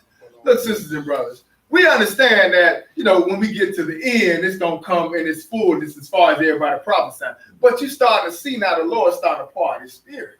Why do you think we starting to wake up and come back to life? It's happening right before the world's eyes, and ain't nobody really paying attention to it. We coming back to life. I remember a few years ago, it was kind of vague and in between. Now it's almost everywhere. It's getting to a point you ain't gonna be able to stop. Got Billy Hill running for his life. Like, I quit. I quit. I'm done with this. We've been lying. I ain't mad. I ain't mad at him, boy. When the Pope retired a few years ago. Popes don't retire, do they? No. They do like, nigga, I'm done. Y'all got it. Because they can't stop it. What you gonna do about it? The Lord waking his people up. Yes, sir. Anyway, let's move a little further, man. Let's go to Deuteronomy 28. Got him running scared, boy. Oh, yeah. Got him running scared, man. Leaving that jacket. I ain't stopping all that. And like I'm telling the brother this morning, my flesh, I want to say, well, you done robbed all these people and did them wrong, man. You shouldn't have no mercy. But God is merciful, man. Yes, you know what I'm saying? It could take a lot to come out and say that. Right? You know what I'm saying? So he really jeopardized himself because, hey, they like, look, bro, we use Satan. Satan used this guy to deceive people. You know, but so hey, ain't no telling. As a matter of fact, he has another interview that he did personally with somebody on the side, because you know the other footage is where he was actually talking to the people in church, right? Mm-hmm. But he has an interview that he did on the side. He said, "I've been reading my Bible 3 times a day. I'm even reading my Hebrew Bible now." And I'm saying to myself, "Boy, you're gonna start seeing some things in there where you're gonna have to let it go, man. You can't get into that book and be studying, asking God to show you, then the Lord don't show it to you. You know." He said he knew a few years ago. He just didn't want to say nothing. Wow. You know what I'm saying? But hey, it's a lot of people, like a lot of preachers out here know. Yes, sir. You know, but you can't fight this. You can't fight this pouring out that the Lord is doing. There's people waking us up now. Exactly. You know, but hey, it's all good. We're going to go over to Deuteronomy 28. Because remember now, the Lord said, these be the days that all things written got to be fulfilled, right? But we're just going to go back to where it was written at. Deuteronomy chapter 28. Deuteronomy chapter 28. We're going to pick this up at, start this at verse 45. Deuteronomy 20, verse 45. And if you don't know about Deuteronomy 28, this is really, you know, this is where a lot of us wake up at. You know, I know when I came to this chapter here, mainly the last verse, but you're going to look at it today, this is where I woke up at and realized who I am. But the Lord has in Deuteronomy 28 has curses and blessings and curses laid out. You know, 1 through 14, it talked about the blessings, how He's gonna take care of Israel, and how we're gonna be straight if we just do what He say. And then He goes through in intricate detail from 15 down to verse 68 of all these curses that's gonna sit on this people like white on rice. Mm-hmm. It's gonna identify who this people is, so you'll know without a doubt who's God's people, sisters and brothers. Like you won't have to look at somebody over in the land today and say that these are people, Because first off, they ain't never went into worldwide captivity. You know what I'm saying? Some of the things that we experience, they have never been through, sisters and brothers. But this is what the Lord is talking about, because remember now, hey, he brought us into the land, and he sent us off into captivity. But he's going to tell you that here, but this is why there will be a need for a second Exodus. Because, hey, you're going to have to be scattered somewhere, like we was in Egypt the first time. We had to exit that place, right? There was a mass gathering out of Egypt then. But now, hey, it's going to be a mass gathering out of the different locations we've been scattered into. But how did we get there? Deuteronomy chapter 28, read verse 45. What does it say, brother?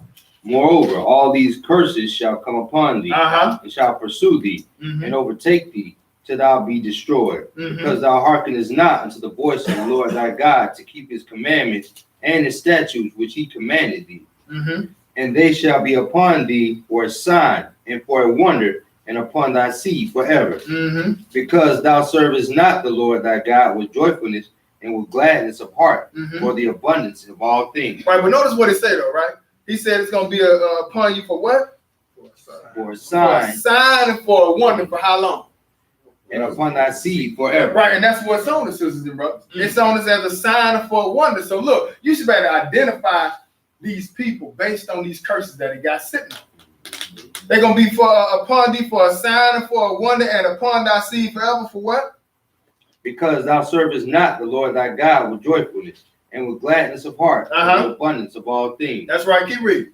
Therefore shalt thou serve thine enemies, which the Lord shall send against thee in hunger and in thirst and in nakedness and in want of all things. That's right. That's like back to what we were referring to a few weeks ago. You know, we was talking about EBT and all that type of stuff. Look, you ain't got to be prideful. If you need it, get it. Because where's it coming from? Shit, I've been there, done that, till they cut mine off. I'm like, golly, I needed that. I tried to keep it as long as I could, man. I'll get like $700 a month. Like, man, I can feed these Greek kids, man. They're like, that's enough. I'm like, Jesus, how we gonna do this? Hey, but look what he said though. He said he's gonna serve your enemies, right? Which the Lord shall send against thee in hunger, right? You're gonna have to get your food from them, right? And in thirst, your water. That's why I say we don't run on no Walmarts. And you know, back in the day in Jacksonville, they had a place called Pension Pride. Pick and Save, you got to close it until you couldn't come to school with no Pick and Save shoes. I knew what time it was. Pick and Save, boy. Pick and Save used to be like when you had a Shaq shoes.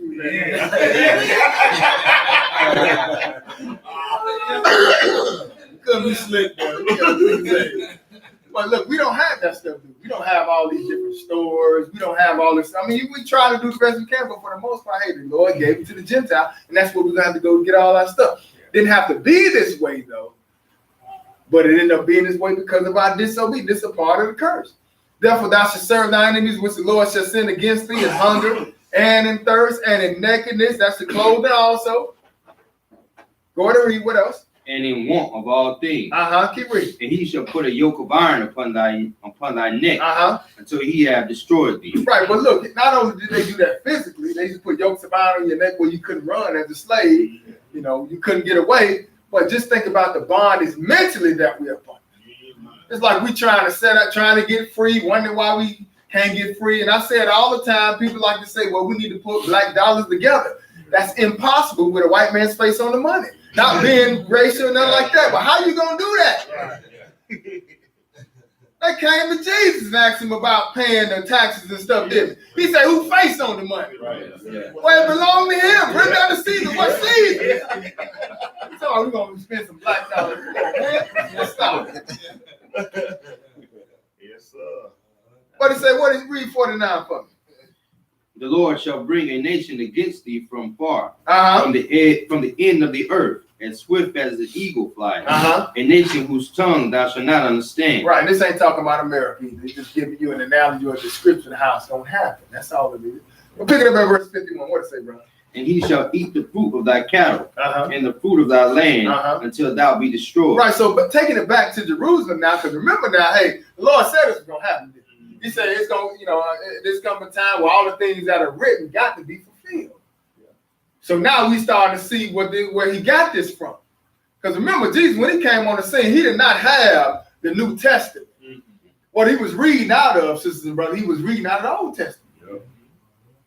But he said, look, he gonna eat the fruit of thy cattle, the fruit of thy land, until thou be destroyed. All the stuff you work for and put together, taking care and nursing your animals and stuff, trying to have them produce, hey, you ain't gonna even be able to enjoy it. He gonna take all that stuff. What else to say, brother? Which also shall not leave thee either corn, Uh-huh. wine, or oil, or the increase of thy kind, or flocks of thy sheep. He gonna which take he all hath of it. destroyed That's thee. right. What else to say? And he shall besiege thee in all thy gates until thy high and fence walls come down, wherein thou trustest throughout all thy land. And he shall besiege thee in all thy gates throughout all thy land, which the Lord God hath given That's thee. right. Go ahead. And thou shalt eat the fruit of thine own body, in the flesh of thy sons, That's right. and of thy daughters, Mhm. which the Lord thy God hath given thee in the siege. Wait a minute. In the what? In the siege. In the siege. And that's what happened when the 7 AD took place. That's when the siege took place, came about. But during that time, look, you ain't gonna be able to take care of your children. How can you feed them? You barely can survive. Not gonna be able to happen. That's why I say, look, you're gonna eat the fruit of your own body, the flesh of thy sons and of thy daughters, which the Lord thy God hath given thee, in the siege and in the straitness wherewith thy enemies shall distress thee. What else? So that the man that is tender among you and very delicate, Go ahead. his eye shall be evil toward his brother. That's right. That's just like today. You know, we can't go nowhere without somebody staring us down. You know, that don't make no sense. You know, you would actually look at the Gentile and say, "Hi, sir, how are you?" And look at me and stare at me in my eyes like I did something to you. But just taking it back to what's going to happen during the siege, saying the man that is tender among you and very delicate, his eye going to be even toward his own brother. Because look, when you struggling, matter of fact, just take it back to when they was going through, how bad it was during that time. It's almost like they say, what, survival of the fittest, or dog eat dog world. When you trying to survive, and it's kind of, we don't see it on the scales of how it might have been during 7 AD, but it's even bad now, ain't it? We don't even get along with each other. Right. Says, I'm going to be even toward his brother, and what else? And toward the wife of his bosom. And toward the wife of his bosom, keep reading. And toward the remnant of his children, which he shall lead. And that ain't changed today.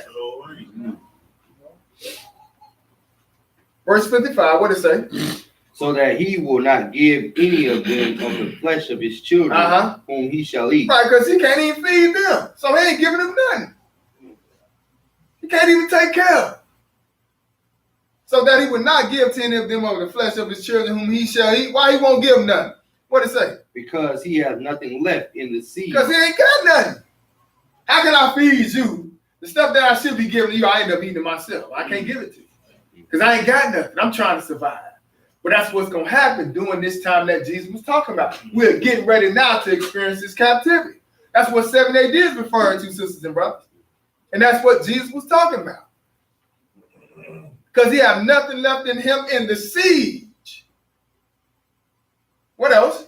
And in the straitness, wherewith thine enemies shall distress thee in all thy gates. Keep reading.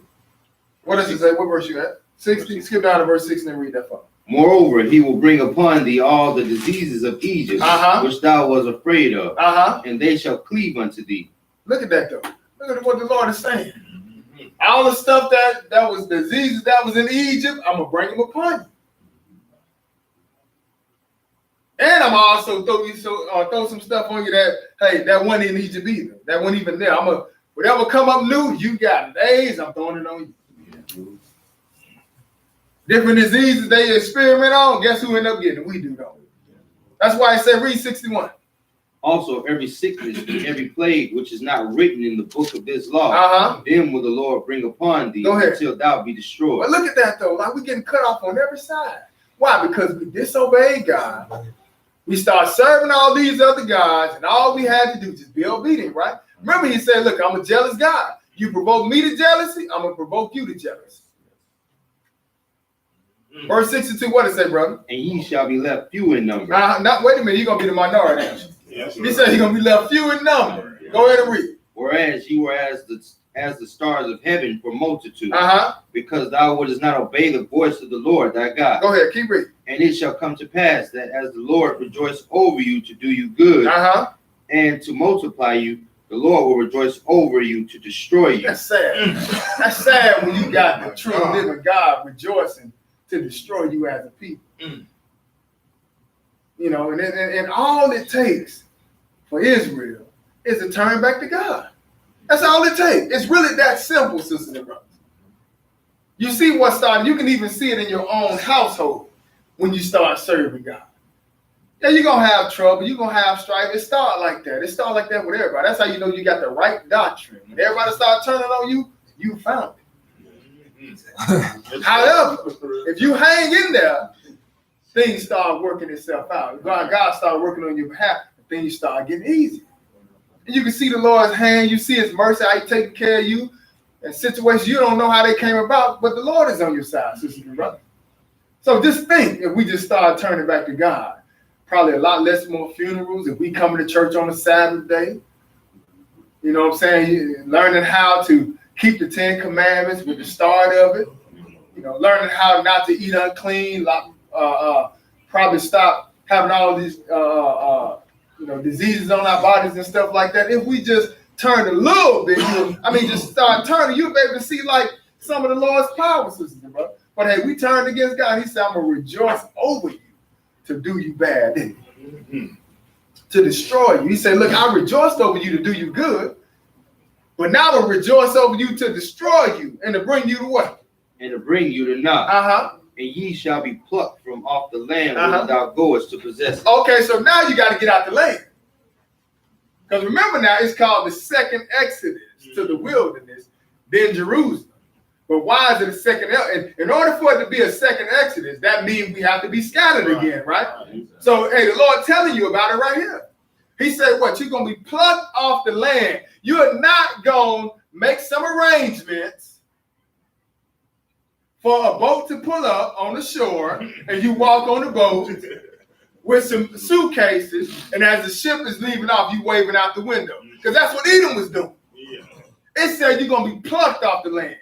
You know, you go get a chicken and pluck his feather. That's probably gonna hurt. Or just it hurt you plucking out your face. You know what I'm saying? That even hurt. But hey, you're gonna be snatched off the land. You're gonna be taken off the land. You're gonna be plucked from off the land whither thou go to possess it. And what's gonna happen? Verse 64. Because this is the big key right here. This is a big sign to identify God's people. What is saying in verse 64, brother? Read that. And the Lord shall scatter thee among all people. Now notice what it says, because that sounds just like what Jesus just said, right? They're going to be led away captive into all nations.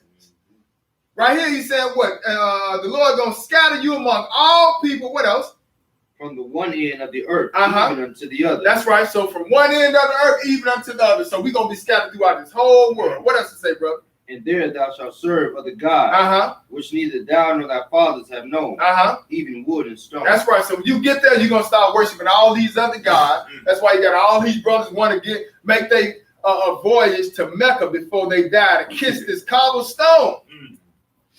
Then we bow down to Christmas trees and all that type of stuff, all these different images in these churches. Ride by churches, they got 3 crosses outside. One for the Father, the Son, and the Holy Ghost. Look, only one of them died, so why we got one out here for the Father and the Son? And if it ain't for the Father and the Son, like you say, then it's for the doggone 2 thieves and the murder that was on the cross. Look, you got images out here for nothing. But the Holy Ghost never died on the cross. The Father never died on the cross. But you're going to worship things wood and stone. They don't even know what they're doing, but that's what we do. We worship that and we think it's okay, but the key to what he said here, the Lord going to scatter you among all people from the one end of the earth, even unto the other. So now, I like to point out right here that the Lord said he's going to scatter you, right? Well, he's going to give you a mode of transportation of how you're going to be scattered throughout the whole world. What it say in verse 68, brother? Because this is where a lot of us woke up at. What it say? And the Lord shall bring thee into Egypt again with ships. Now notice what he say, because we got ships in the picture now, right? Not too far after he said he's going to scatter you. Now he's telling you how you're going to get scattered. He said, I'm going to bring you into Egypt again with ships. Now, we ain't talking about the normal or the regular Egypt, because, look, we can walk down to Egypt. We right outside of the wilderness, and it's right there. You can walk to it. Remember, they walked out of Egypt, didn't they? They can walk back into it. Don't require no ships. So in this case right here, we talking about the Lord is going to take you back into bondage. That's why different places in the Bible, Exodus chapter 20, the Lord said, I'm the Lord thy God, which have brought thee out of Egypt, out of what? Out of the house of bondage. Exodus 13, 3, Deuteronomy, I think 6 and 12, 12 and 2, certain places. A lot of places when he, mentioned Egypt, right behind it, house of bondage is right there. Because Egypt for us as a people, that was our first bondage. So now that he's about to send us into bondage again, he's saying this time, I'm going to send you back into Egypt, but this time you're going by ships. Remember, this is for a sign and for a wonder. You're on your way out of the land now. But the way you're going to get scattered throughout all these nations, from one end of heaven to the other, you're going by ships. The Lord shall bring them to Egypt again with ships, and what's going to happen? Go ahead. By the way thereof I spake unto thee. And that's how it's going to happen. That's exactly what took place. We got scattered by ships. That's for a sign and for a wonder. What other nation of people you know got scattered throughout this whole world by slave ship? Cargo slave ship. Transatlantic slave trade. What else it say, brother?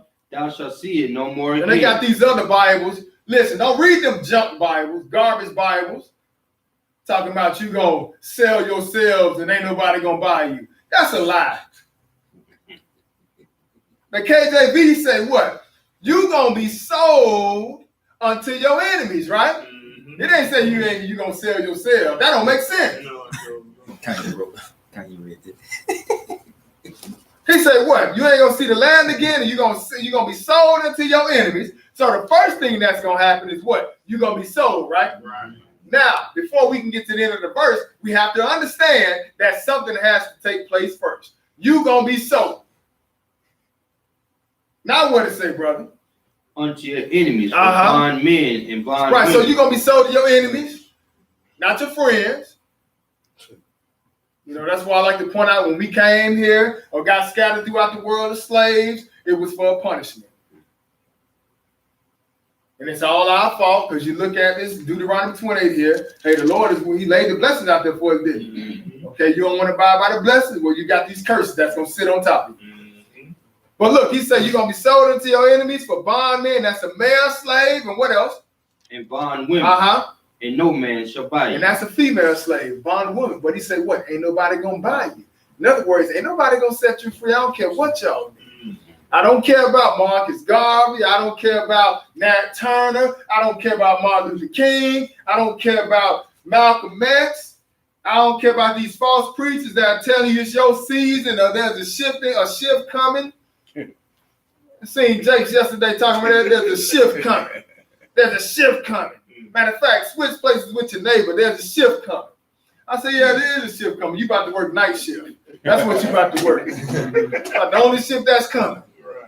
Ain't nobody gonna set you free. So you're gonna be sold unto your enemies for bondmen and bondwomen, and no man shall buy you. So you're gonna be in this captivity. We already saw how long it's gonna be. It's gonna be until the time of the Gentiles be fulfilled, right? Mm-hmm. Go over to Romans chapter 11 right quick. Because even though we disobeyed God, we at the bottom of the totem pole, we catching all this hell. Guess what? God still ain't cast away his people. Isn't that something? God still ain't casting away his people. Romans chapter 11. Romans chapter 11, we're going to pick this up at verse 1. And then skip down to verse 6. Romans 11, verse 1, what that say, brother? I say then, have God cast away his people? God forbid. Right, so the Lord ain't cast away his people. I know it look bad, but hey, God got a covenant out there. He's still God. He's going to keep his people. As long as you see the sun and the moon out, heaven and earth, hey, God's people still exist. Tell you that in Jeremiah. But he say, I say then, have God cast away his people. What else? God forbid, right? That means no. For what? For I also am an Israelite of the seed of Abraham. That's right. Of the tribe of Benjamin. And if by grace, then is it. But notice what he said, right? He said, matter of fact, I'm going to tell you who's talking to you, right? He said what? He said, I say that God cast away his people, God forbid, for I also am an Israelite of the seed of Abraham of the tribe of Benjamin. So no, he can't cast away his people because Paul himself is an Israelite that's preaching to the people. I'm the one that's giving y'all the word. I'm an Israelite. But hey, he was able to even narrow it down all the way to the tribe with him. See, we can't do that today, but we know by the signs and the wonders that we do exist as God's people, right? God's people. Right. But it say, no, God didn't cast away his people. Skip this up to verse 6, because pick this up at verse 6, because regardless of how it looks, God still has a remnant. And it's not by works that he has a remnant. It's because of grace, right? What did it say? Verse 6.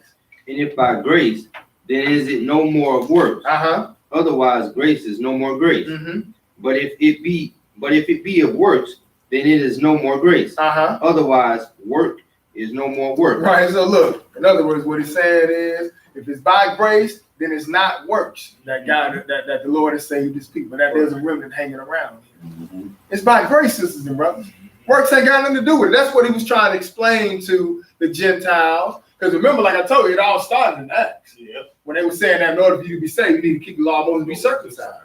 So back to that once again, hey, God even saved his people, and it ain't got nothing to do with the works. It's by grace. Otherwise, if it is a works, then grace is no more grace. And that's null and void. If works is the answer. Then he said, but if it be a works, then it's no more grace. Otherwise, if it's of grace, that's what it means. Otherwise, work is no more work. If it's grace, that's what it's talking about, right? So now what is saying, verse 7? What then? Uh-huh. Israel hath not obtained that which he seeketh for, Uh-huh. but the election hath obtained it, Uh-huh. and the rest were blinded. Uh-huh. So look, some of us got it, right? Some of us got it. That all goes back to God allowing this to happen. But he said, what then? Israel have not obtained that which he seek for. But the election have obtained it, and the rest were blinded. And when the Lord get back, look, he gonna remove the veils off the eyes of the nations. But right now, hey, it's only a few that's getting it. But skip down to verse 11 and read that. What does it say, brother? I say then, Uh-huh. have they stumbled that they should fall? Now just think about that. Has Israel stumbled that they should fall?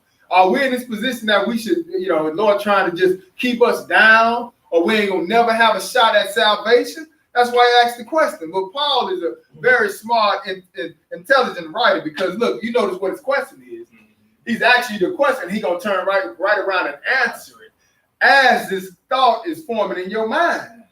This is probably the question that's coming up in their mind, but he asking it for them. Like he said, look, I say then, have they stumbled that they should fall? Go on and read. God forbid. Right, so he's gonna turn right around and answer what you think. Say, God forbid. What else he said, brother? But rather through their fall, salvation is coming to the Gentiles. Oh, wait a minute. He said, but rather through their fall, salvation has come to the Gentiles, right? For the what? For to provoke them to jealousy. Oh, wait a minute. For to provoke them to jealousy, right? Don't forget about God. He said, what? You gonna provoke me to jealousy?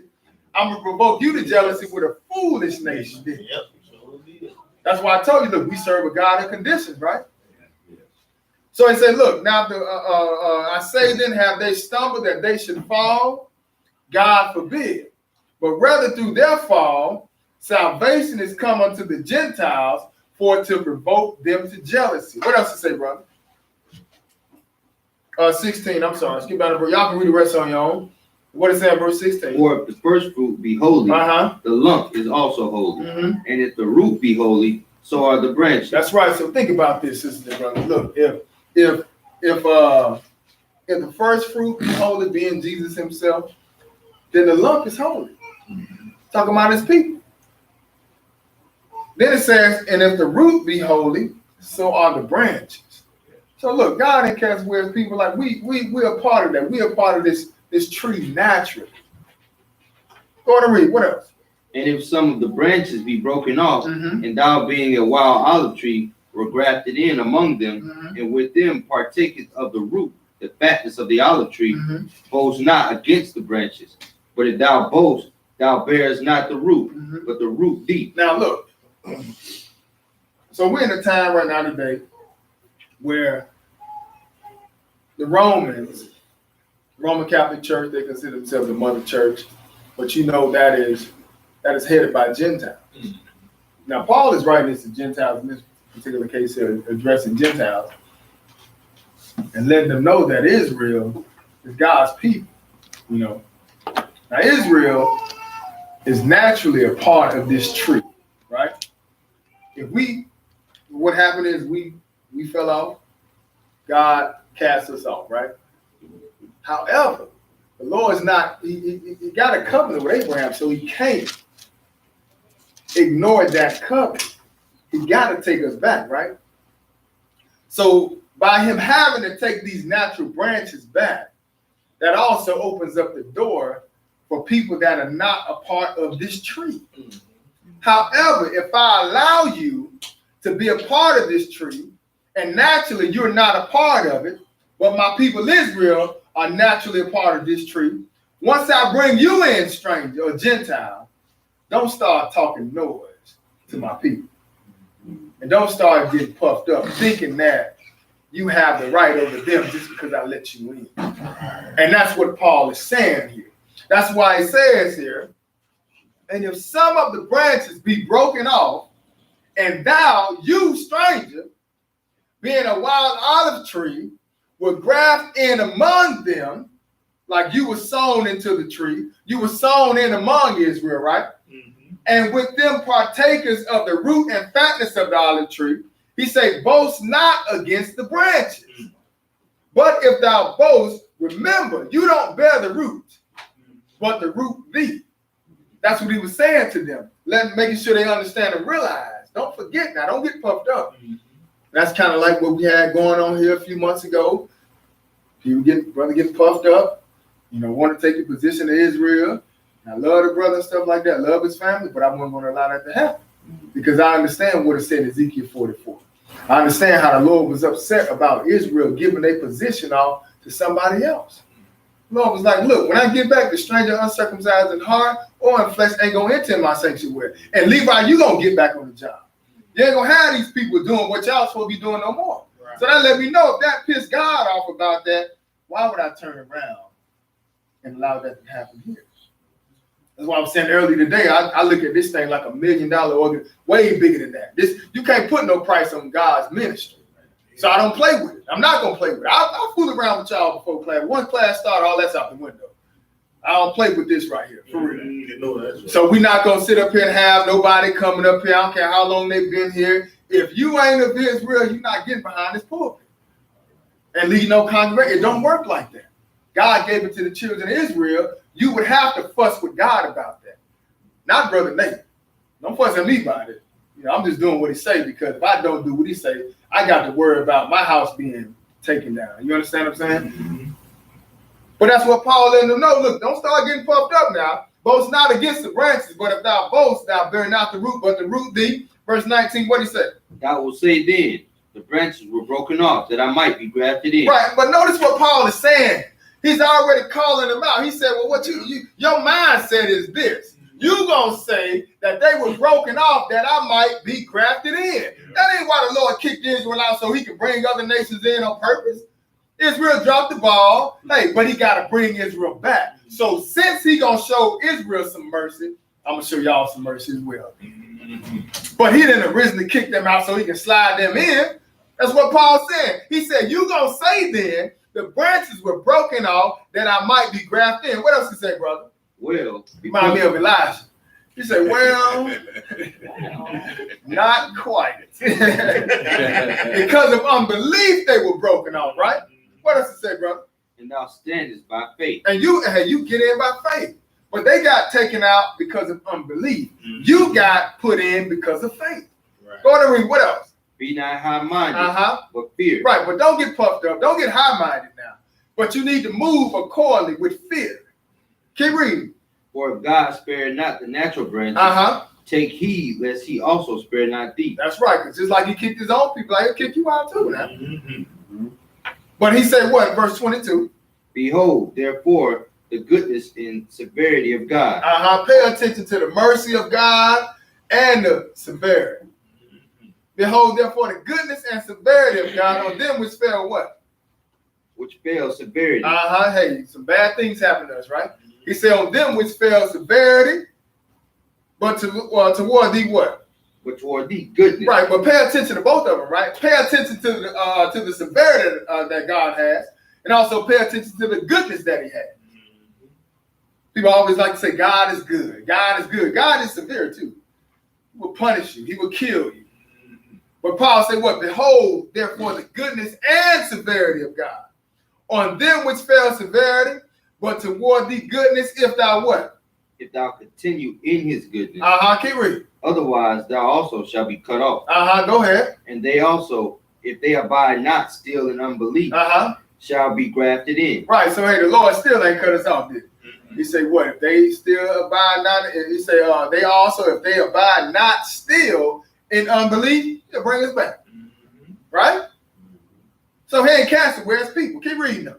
For God is able to graft them in again. Go ahead. For if thou were cut out of the olive tree, which is wild by nature. Right, so he said, look, hey, God is able to graft them in again. If you, being a part of the wild olive tree, if you were cut out the olive tree, which is wild by nature, and what else? And were grafted contrary to the nature in which into a good olive tree. Right, because that don't make sense, do it? You were grafted in. That's contrary to nature. In other words, that don't naturally happen. If you get sleepy, just stand up, do this. You snoring. Somebody snoring. I don't know who it was. Don't snore by the camera, y'all. But whoever snoring, somebody step to the back. Whoever it is, I don't know if it's Tony, I don't know if it's somebody was snoring. But don't do it by the camera, y'all, please. But yeah, like you say, look, hey, it's not natural for a wild olive tree to be grafted into a wild. Read 24 again. That threw me off. What did it say, bro? Go ahead. What did it say? For if thou were cut out of the olive tree, which is wild by nature, Go ahead. And were grafted contrary to nature into a good olive tree, how much more shall these, which be the natural branches, be grafted into their own olive tree? Right. So look, it just makes sense. We naturally a part of the tree, right? Israel is naturally a part of this olive tree. The Gentiles are the strangers coming from a wild olive tree. If the Lord can cut them out and bring them into his tree, it's easy for him to bring his own people back. That's what he's saying. Yeah. All right, go ahead and read. What did it say? 25. For I will not, brethren, that ye should be ignorant of this mystery, lest ye should be wise in your own conceit. That blindness is in part. That blindness in part is happened to Israel. Right. So don't get puffed up. He said, I want you to be wise in your own conceits. Don't be ignorant now of this mystery. That blindness in part is happened to Israel until when? Until the fullness of the Gentiles be come in. Oh man, that sounds like the time of the Amorites, don't it? That would it sound like, no? Yes, sir. But hey, it's almost over. That's why we're starting to wake up. If you notice, our eyes are starting to, the veil's starting to be removed slowly. Well, it seems like it's picking up now. But hey, we're going to be in blindness until the time of the Gentiles, until the fullness of the Gentiles be come in. Remember now, about the Amorites, he said there was going to be, 400 years until what the iniquity of the Amorites is not yet full. Right? That's what he said, right? Iniquity of the Amorites is not yet full. I'll let you know that was referring to that time. Now look at this time. He said, what? Until the fullness of the Gentiles be come in. So, hey, we had a slavery under the Africans. Now we have a slavery up under the Gentiles, or the Europeans, the white men. But that's almost over, sisters and brothers. What else to say? Verse 26. And so all Israel shall be saved. Right, and we ain't talking about you being a hellion Israelite either. We just talking about once it's all said and done, when the Lord finished tearing this world up, hey, he gonna save Israel. He said what? So all Israel shall be saved. What else? As it is written. There shall come out of Sion the deliverer. Oh, wait a minute now. Remember now, Moses, he delivered them the first time, didn't he? Yeah. But we need to deliver again, you know. But it ain't gonna be Moses this time. Who it's gonna be? It's gonna be Jesus. That's why I say, look, there shall come, as it is written, there shall come out of Zion the deliverer and do what? And shall turn away ungodliness from Jacob. Right, but Israel got to be delivered, don't they? Yeah. Just like they had to be delivered last time. So let's go over to Galatians chapter 4 right quick. Just want to show you something. Because even though we're going to be delivered, look, I want to show you that we will be going to the wilderness.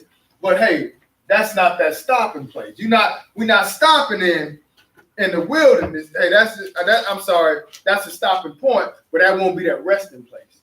That's what I want to say. That's not where we're going to dwell at forever.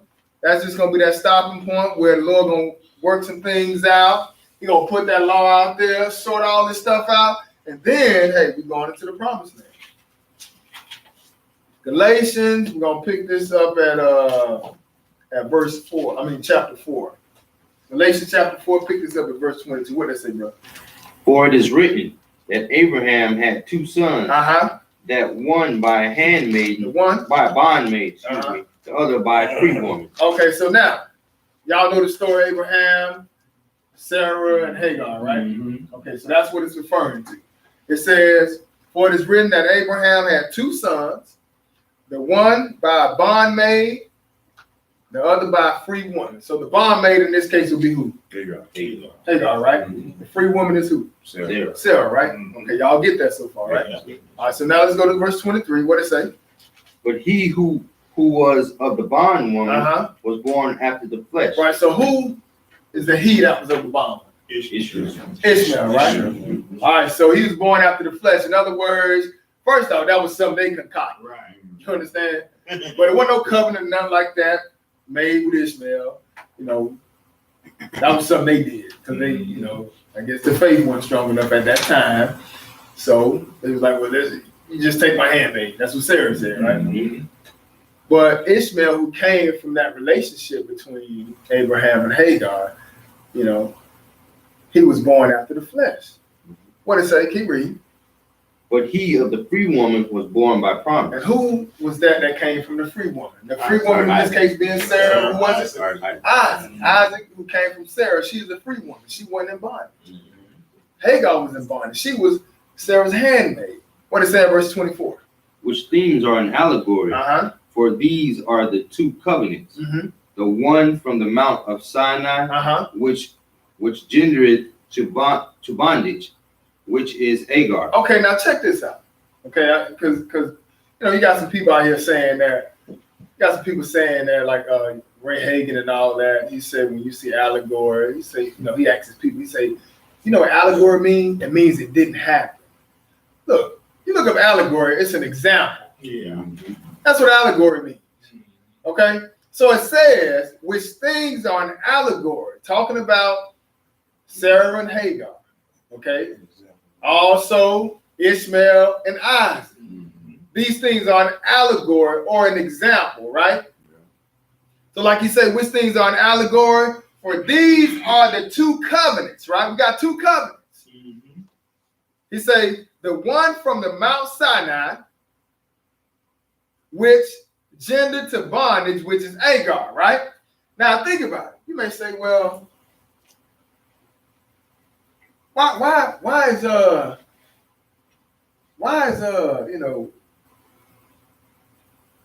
Mount Sinai gendered to bondage? Why is it being compared to Hagar? Well, just think about it. What happens in at Mount Sinai? The giving of the law. Like, is that the end? Is that the giving of the law, right? But is that the resting place? Right. So like, because like if you don't make it out of Mount Sinai, you still got death hanging right there. Lord, that's why He's gonna kill some people in the wilderness. Once you get into the promised land, you don't make it. Right. You understand? You're free. You home free now, right? Okay. So just understand that as we move forward. He said, from the one Mount Sinai, which gender to bondage, which is Hagar. For this Hagar is Mount Sinai in Arabia. What else? And answereth to Jerusalem. Right, because it does not stop with the wilderness. It don't stop with Mount Sinai. There's more to it. Like, in other words, you got to finish the process. Mount Sinai is a stopping point where we're going to chill for a second. Matter of fact, when the Lord get back, he got 3.5 years left to teach the gospel. Yeah. When he was in the flesh, he preached for 3.5 years. Started around 30, preached for 3.5 years, died off, and guess what? He got 3.5 years left. That's why I say he was cut off in the midst of the week. Not talking about a literal week. That ain't what Daniel talking about. He's talking about a literal 7 years. He got cut off in the midst of the week. You see, when he get back, he gonna finish off those other 3.5 years. But where he gonna finish at? In the wilderness. He's not gonna finish it in Jerusalem. Right. Once you walk into Jerusalem, you're already there. You're free now. You home free, like they say, right? Yeah. Absolutely. So he said, for this Hagar is Mount Sinai in Arabia, and an answer to Jerusalem. There's something above Mount Sinai, in other words. An answer to Jerusalem, which now is what? and is in bondage with her children. Right, because look, we ain't got there yet, have we? You know what I'm saying? And we ain't got that ultimate freedom yet. We still got that, we still have death lingering over us, sisters and brothers. But once we walk into Jerusalem, hey, we going into the promised land. And then that other covenant, that covenant of everlasting life, the sure mercies of David, you understand? Hey, all that stuff start kicking in. But he say, for this Hagar's Mount Sinai and Arabian answer to Jerusalem, which now is and is in bondage with her children. But Jerusalem, what? Even though she in bondage with her children, because we ain't got set free yet. But what it say? But Jerusalem, what? Which is above is free. With Jerusalem, which is above Mount Sinai, is free, not in bondage like Mount Sinai is. She's above Mount Sinai. That's the ultimate end goal, end game right there to get into Jerusalem.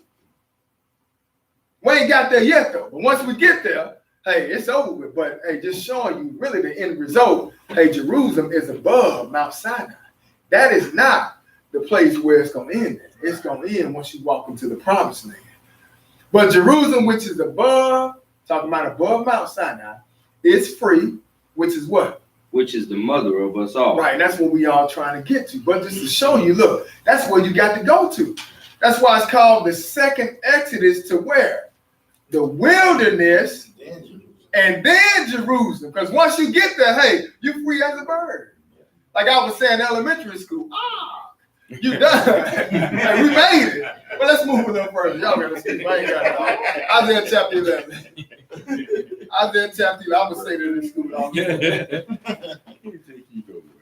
Isaiah chapter 11.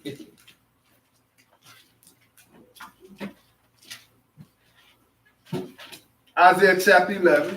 We're going to look at this stopping in the wilderness again, then going to Jerusalem. We almost done. Isaiah chapter 11. We're going to pick this up at verse 1. Isaiah 11 verse 1. What did it say, brother?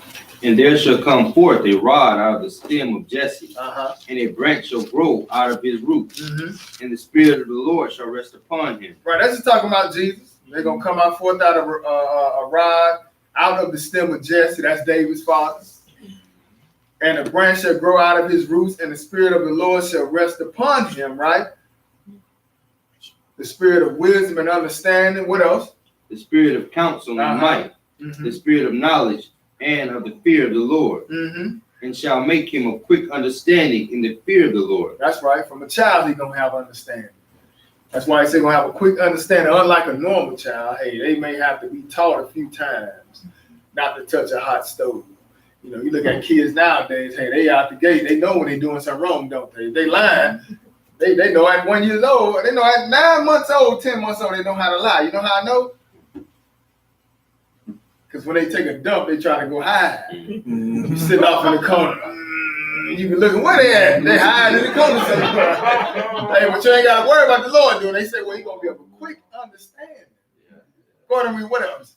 And he shall not judge after the sight of his eyes, Uh-huh. neither reprove after the hearing of his ears. Uh-huh, keep reading. But with righteousness shall he judge the poor, and reprove with equity for the meek of the earth. Uh-huh. And he shall smite the earth with the rod of his mouth, and with the breath of his lips shall he slay the wicked. Uh-huh, that's what the Lord gonna do. Because remember now, hey, he coming back to get his people. But before he set his kingdom up on this earth, you know, he gonna first off, he's gonna be some righteous judgment. It ain't gonna be like it is now today, bro. But he gonna gather his people. But before he do that, hey, he gonna have to take down this world. But this gonna take us back into a time of how it was supposed to be in the first place. Talk about in this chapter how the wolf gonna dwell with the lamb. You know, the lion gonna eat straw like an ox in this place or another place. But you know, this taking us something that we ain't never seen. It's even gonna bring long life back on the table. So this is something that's gonna happen in the future, sisters and brothers. But what it say in verse 11 though? And it shall come to pass in that day that the Lord shall set his hand again the second time. Wait a minute, he gonna do what? And the Lord shall set his hand again the second time. Oh, wait a minute. So why we got a second time? He says it's gonna come to pass in that day that the Lord gonna set his hand again the second time to do what? To recover the remnant of his people. Because look, he did it one time before, didn't he? First time he did it, that was what we read about when we first started off, when we came out of Egypt. Hey, the Lord recovered us from that bondage the first time. Now he gonna do it all over again. That's why he say he gonna set his hand again the second time to recover the remnant of his people, which what? Which shall be left from Assyria, Uh-huh. and from Egypt, Mhm. and from Pathros, Mhm. and from Cush, and from Elam, and from Shinar, Uh-huh. and from Hamath, and from the islands of the sea. So wherever we scattered at, that's where the Lord gonna come get us from, sisters and brothers. That's what he's saying here, right? He said what? He gonna set his hand again the second time. That's why I called this, hey, the second Exodus. How you doing, sister? You can have a seat you want to. I would love to. I'm teaching in here tomorrow, so I'm just. Oh, you're looking at the room? Okay. Oh, that's I'm fine. teaching across the street now, so I have to go back to my students. So. Okay. And are you using the computer with that? No, not that. The TV? No. No. I mean, you can. Oh, okay. Yeah, you can. All right. Thank you very you're much. God bless you all. You too. But he said he gonna set his hand again the second time to recover the remnant of his people, right? Because remember now, we saw earlier that we got scattered throughout the whole world. So we got scattered. Therefore, it's a need to be recovered, sisters and brothers. But notice what it's called, the second time. Keep reading. What it say, brother? And he shall set up an ensign for the nations, Uh-huh. and shall assemble the outcasts of Israel, and gather together the dispersed of Judah from the four corners of the earth. Oh, wait a minute now, because remember now he said he's gonna scatter them, right? Yeah. So he's saying what he gonna get them back from the four corners of the earth. That's why I said, look, we ain't just get scattered in America. We ain't just get dropped off here. We got dropped off everywhere. And before we even got on the slave ships, hey, we was scattered all over, on the east. For us, over there where Africa and Europe and all that is, and Russia, that would be, the east. I ain't talking about west over here, though. Keep this out of it. But we was scattered, just for understanding terms. We was scattered. We was already scattered over there.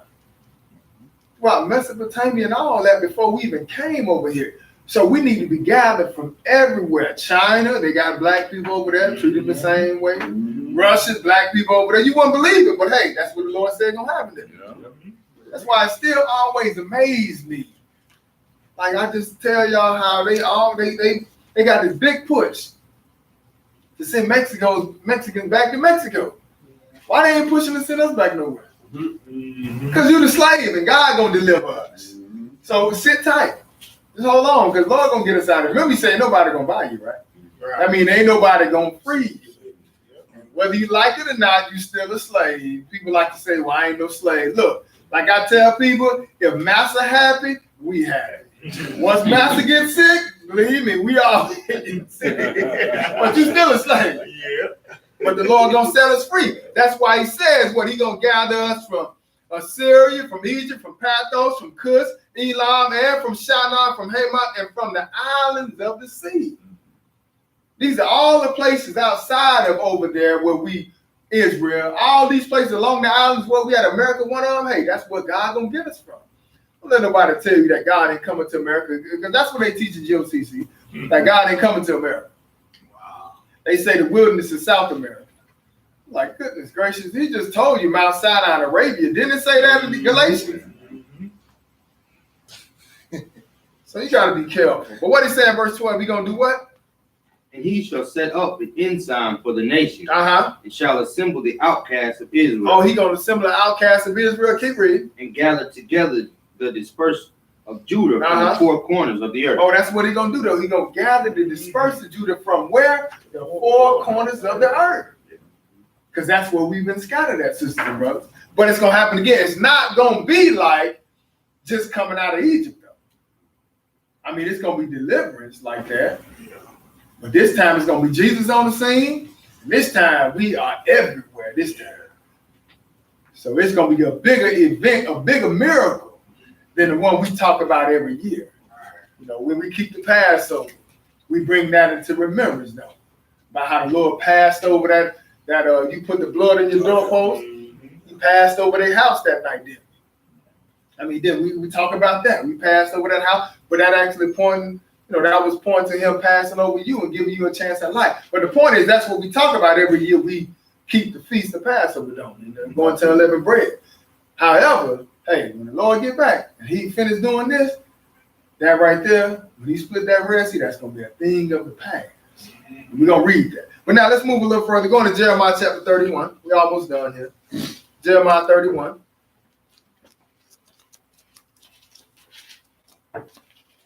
Jeremiah 31. We're gonna pick this up at verse 8. Jeremiah 31 and verse 8. Go and read that for me. Behold, I will bring them from the north country and gather them from the coast of Notice the what he earth. said. He gonna do what now?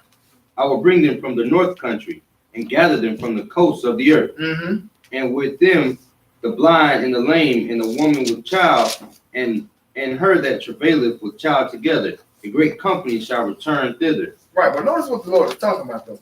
Why you gotta bring us from somewhere? He said, look, I'm gonna bring them from the north country and gather them from the coast of the earth. That's we everywhere. So we're in Europe, we're in Russia, like I say, China, we're among everybody. Coast of the earth, we there. God got to get us, right? That's your second exodus, sisters and brothers, but you go into the wilderness though. I'm gonna gather, he said, I'm gonna bring them from the north country and gather them from the coast of the earth. And what else? They shall come with And with them the blind and the lame, the woman with child, and her that travail was great with child together. What else? A great company shall return thither. Right, because that's what Exodus is, a mass gathering. But look, it say a great company, right? Shall return thither. Keep reading. They shall come with weeping and with supplications will I lead them. Keep reading. I will cause them to walk by the rivers of waters in a straight way, wherein they shall not stumble.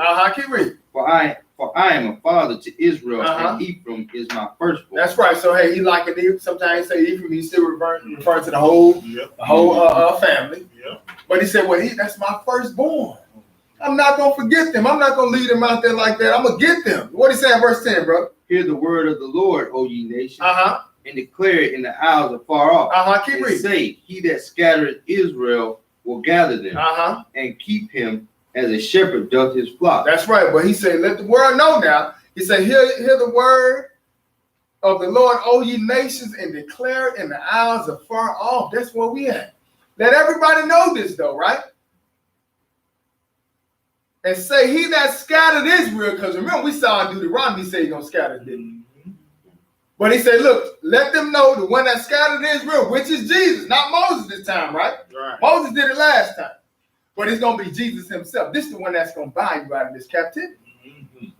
He that scattered Israel will gather him and keep him as a shepherd does his flock. What he say in verse 11? For the Lord hath redeemed Jacob and ransomed him from the hand of him that was stronger than he. So anytime somebody tell you, ain't nobody gonna buy you, that's what it's talking about right there. Ain't nobody gonna get you out of this. He let you know, I'm gonna redeem you, I'm gonna buy you, I'm gonna let you go free. For the Lord have redeemed Jacob and ransomed him from the hand of him that was what?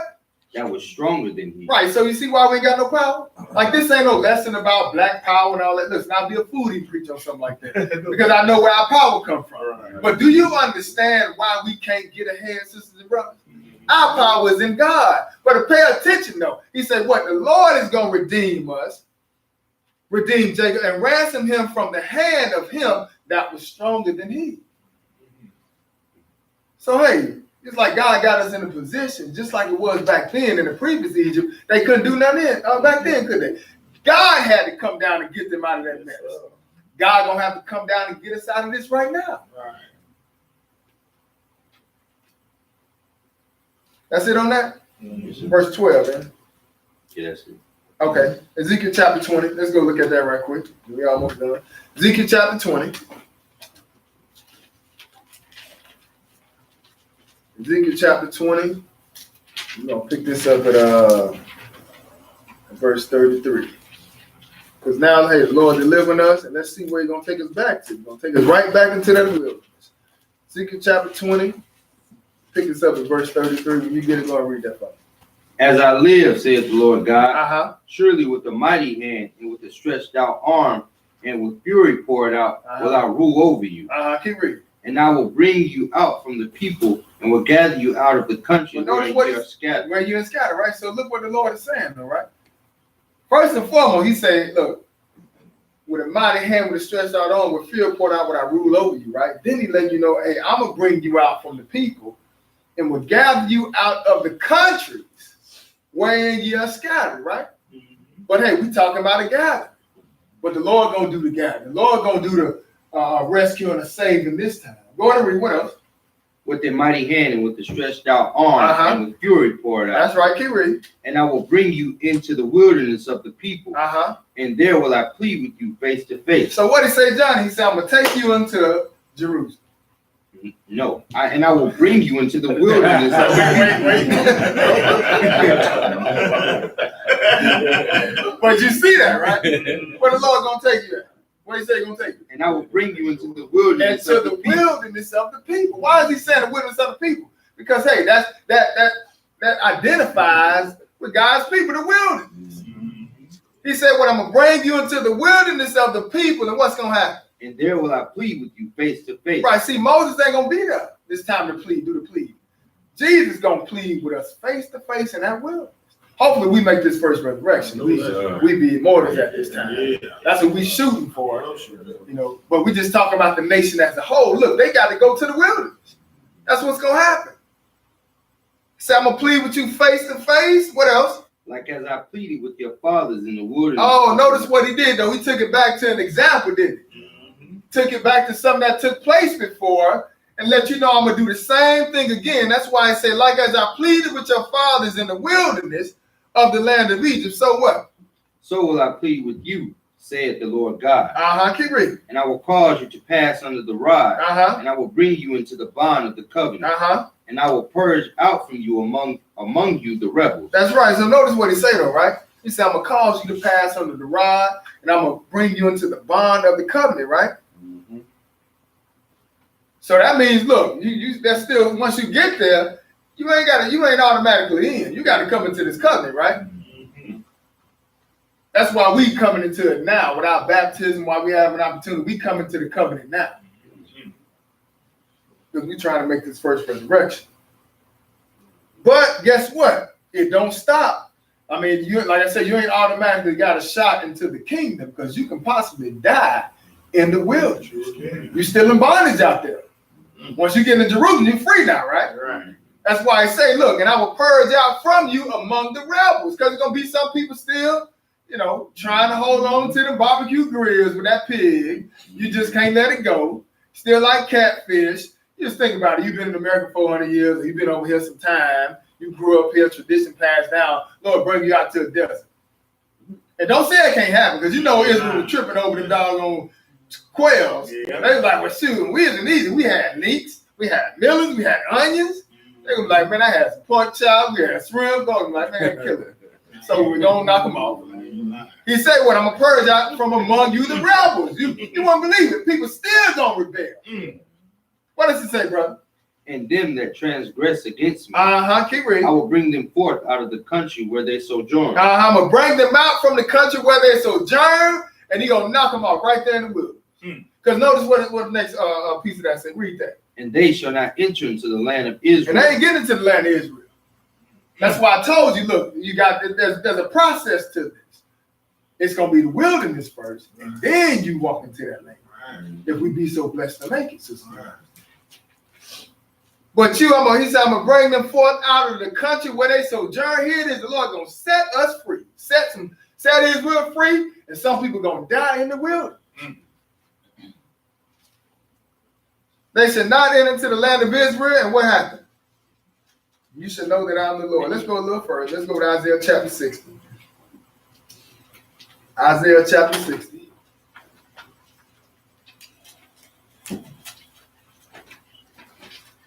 Isaiah chapter 60. We're going to pick this up at verse 4. Isaiah 60 and verse 4. What did that say, brother? Lift up thine eyes round about and see, all they gather themselves together.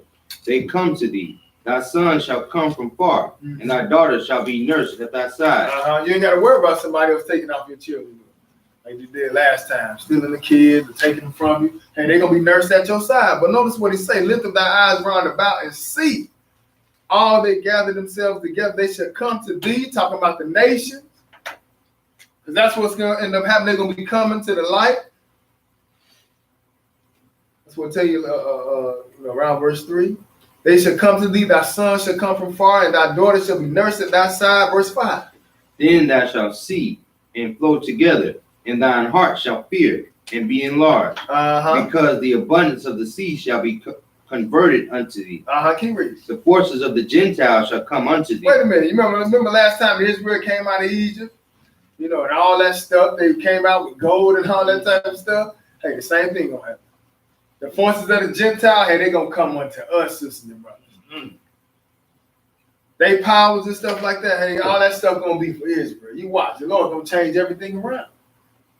He said, what they because the abundance of the seas shall be converted unto thee, the forces of the Gentiles shall come unto thee. You're gonna be somebody back then, you know, during that time. You ain't got to worry about Jesse Jackson. I am somebody. Ask him who you is. I don't know, but I am somebody. I've been saying that for years, right? Yeah. When they see people you know around going saying I am somebody. But now you can say what? I am an Israelite. That's right. I'm a Hebrew. But now let's skip down to verse 8 and read that for me. Who are these that fly as a cloud? All right, because now, hey, the Lord's gonna bring you back. He's gonna bring Israel back, but notice how he's gonna describe how it's gonna happen. See, Isaiah, he just giving you the best description he can see, right? But the Lord's showing him some things and he laying it down in the book for us, giving you transportation of how the Lord gonna bring his people back. He said, who are these that flies the cloud and what else? And as the doves to their window. Right, but what is that we talking about? What's that flies the cloud with doves to their window? Airplane. Lord, tell you how he's gonna bring his people back. That's why even with the wilderness itself, when we try to get out of here the first time, when we make it out, you ain't got to worry because God got this thing taken care of. Look, he run it all. He say what the forces of the Gentiles gonna come unto you. I mean, all that stuff, whatever they got, hey, they're gonna use it for us now. Right.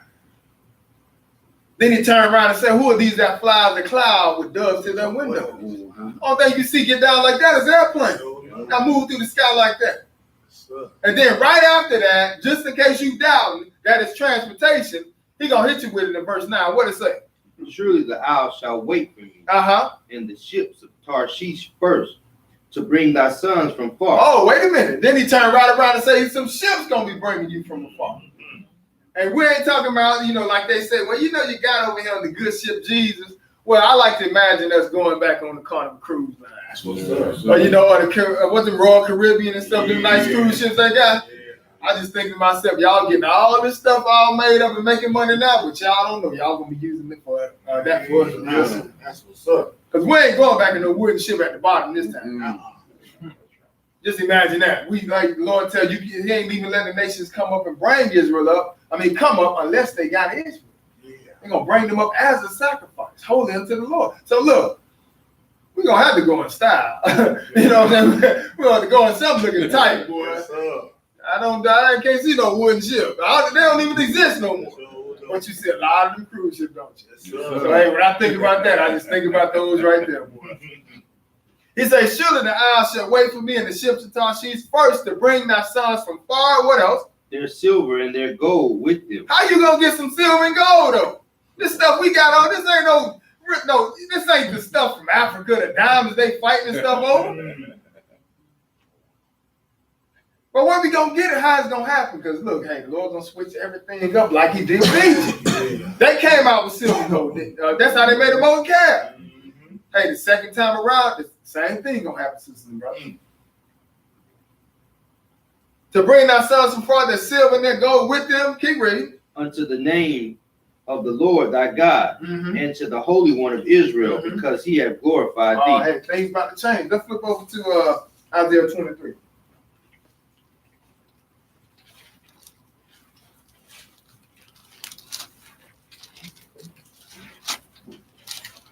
Isaiah chapter 20.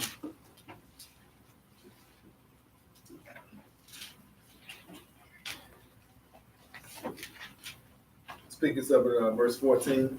Isaiah 23, verse 14. Go and read that for me. How, ye ships of Tarshish, where your strength is laid waste, and it shall come to pass in that day that Tyre shall be forgotten 70 years according to the days of one king. After the end of the 70 years shall Tyre sing as an harlot. Right, notice how, first and foremost, it said, how ye ships of Tarshish, for your strength is laid waste. So in other words, kind of like she laying dormant right now, right? evidently it was a time where she had, she was probably known for a lot of trade going on, merchandise and stuff like that, where she was probably off into, getting a lot of business done with her, transportation. How you ships and tall sheets for your strength to lay waste. Then it says it's going to come to pass in that day that Tyre shall be forgotten 70 years, right? Now, it's funny how they're going to be forgotten 70 years. That almost line up with Israel going to be in captivity for 70 years, 70 weeks, right? Where they turn into prophetic years, or prophetic weeks, which is, for each week, we talking about 7 years. So it's been a total of 490 years, right? What it says is going to come to pass in that day that Tyre shall be forgotten 70 years according to the days of one king. After the end of 70 years shall Tyre sing as an harlot. What it say? Taking heart, go about the city, thou harlot. Thou hast been forgotten. Make sweet melody, sing many songs, and thou mayest be remembered. And it shall come to pass after the end of 70 years that the Lord will visit Tyre, and she shall turn to her hire, and shall commit fornication with all the kingdoms of the world upon the face of the earth. So now it says it's going to come to pass, right? Well, first in 16, it said, take a heart, go about the city, thou harlot, right? Thou hast been forgotten, make sweet melody, sing many songs that thou may be remembered. So it's telling her to, call her harlot, right? Now she need to go play the whore. But we're going to see how, though.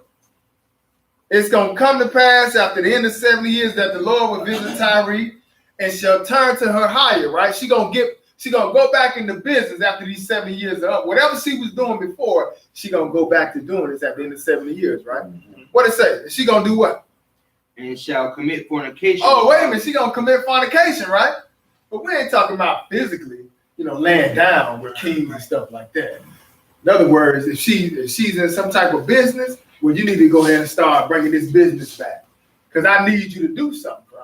Right? So it said what? And shall commit fornication with what? With all the kingdoms of the world upon the face of the earth. Keep reading. And her merchandise and her hire shall be holiness to the Lord. Now notice what it say though. Like, cause remember now she's going to commit whoredom, right? She's going to commit fornication. But it say her merchandise and her hire, the work that she's doing, is going to be holiness to the Lord. Go ahead and read what it say. It shall not be treasured nor laid up. For her merchandise shall be for them that dwell before the Lord. Right, because look, you probably think, well, when we get to the wilderness, what we gonna eat? Get to the wilderness, what we gonna wear? Like, look, you ain't got to worry about that. You ain't got to worry about that. When the Lord get back, they're gonna be straight, which is what this is referring to. But this should let you know that, hey, even when it's time for you to escape the first time, you ain't got to worry about that. He told you don't come down to take nothing out your house. You gotta go. It's gonna be a bad time. But look, when the Lord get back, notice how everything going back in operation here. He said, what? It's going to be her merchandise and her hire shall be holiness to the Lord. It shall not be treasured nor laid up. She going to do some work. She going to get some, reap some benefits from it. She ain't going to put it up, though. It's going to be holiness to the Lord, because the Lord going to need that for his people.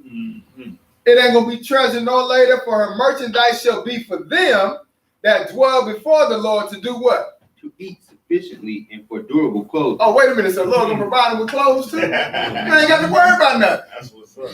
Hey, but the Lord gonna take care of his people in the wilderness. But that's where it's gonna go down at. You're gonna stop there first before you walk into the promised land. Let's move a little further. Go on to Jeremiah chapter 16. Jeremiah 16. We got one more place after this. Jeremiah chapter 16. Because like I taught this, the second exodus to the wilderness, not then Jerusalem, but just to show you that, hey, it's going to happen all over again, sisters and brothers. The second exodus. Jeremiah 16, pick this up at verse 10. What that say, brother? And it shall come to pass, when thou shalt show this people all these words, and they shall say unto thee, wherefore hath the Lord pronounced all this great evil against us? Keep reading. Or what is our iniquity? Or what is our sin that we have committed against the Lord our God? Then shalt thou say unto them, because your fathers have forsaken me, saith the Lord, and have walked after other gods, and have served them, and have worshipped them, and have forsaken me, and have not kept my law. Now, hold on. Pause. All right, so it says, it's going to come to pass when thou shalt show this people all these words, right? They're going to say unto thee, wherefore have the Lord pronounced all this great evil against us, right? So you get down to a point, it's like, there's I think John, what that guy name in Georgia, man? John, the one who used to roll Martin Luther King back in the day. John Lewis. John Lewis, yeah, John Lewis. I can't remember, what is he, a senator or something? Well, he said, I heard an interview on the radio, and this lady said that she talked to John Lewis, you know, when all the different shootings was going on by the police, when they was going crazy a few years ago. And they, you know, people got to a point, you know, they couldn't figure out what was going on. So questions, you know, were being gendered based on all these different incidents that were happening. One lady said she asked John Lewis, you know, what's going on? Why does this keep happening to us? And he said, I don't know. I don't got the answer. I can't tell you why. You know, but hey, God let you know there's an answer you can give. He tells you it's gonna come to pass when thou shalt show this people all these words, and they shall say unto thee, wherefore, in other words, why have the Lord pronounced all this great evil against us? Or what is our iniquity, or what is our sin that we have committed against the Lord our God? That's really, see, these are the right questions we need to be asked. Right. What have we done, Lord? Not looking at God like he did something wrong, because look, you know, God didn't want us to have to be in this situation. You read Jeremiah chapter 17, you know, before he sent us off into captivity, he had got down to the point where we had already been disobeying him. We had already been worshiping other gods and committing all type of wicked acts inside Jerusalem. He told Jeremiah, look, just go tell them if they can keep the Sabbath, then I would not kick them out. So you mean tell me the God of all gods had to bargain with Israel. If y'all can just keep the Sabbath day, look, man, I won't send y'all into captivity. Guess what? We ain't keep the Sabbath. He sent it, and that's why we're here today, in captivity. But look, when they ask you that, he said in verse 11, read that again, brother. Then shalt thou say unto them, because your fathers have forsaken. Oh, see, look, nobody don't want to hear that, though, do they? The reason why you're going through this, because your fathers have forsaken me, saith the Lord, and keep reading. And have walked after other gods, and have served them, and have worshipped them, and have forsaken me, and have not kept my law. Y'all see that? That's a big problem, man. Like you see, you know, we want all these different answers. We want all these different blessings and stuff like that to come from God. But look, hey, like I tell you many times, over and over again, there's no way you should expect the punishment to be on other nations like it is on us. Because God gave us the law to keep as an example to the other nations. So if you ain't keeping God's law, Israel, you know what's going to happen? Lord going to do exactly what he's been doing us, beating us down, allowing us to be trodden down, set us on fire round about, all these different things that are happening to us. The Lord is doing that because, hey, basically when it's all said and done, we ain't keeping no law. But you can't expect other people to experience the same consequences that we do because God gave it to us to be an example. Right. We supposed to set the stage, set the standard system, brother. But since we haven't, this is the answer to why we going through this hell. We don't want to keep the law. Tomorrow we're going to be in all these big Sunday churches with all these feel-good preachers going on, telling you that it's your season. Yes, sir. Yep. It's your season. I mean, look at here, man. I remember when I was small, it was my season. I never saw, but you know whose season it be? It'd be the preacher's season. He get all the money.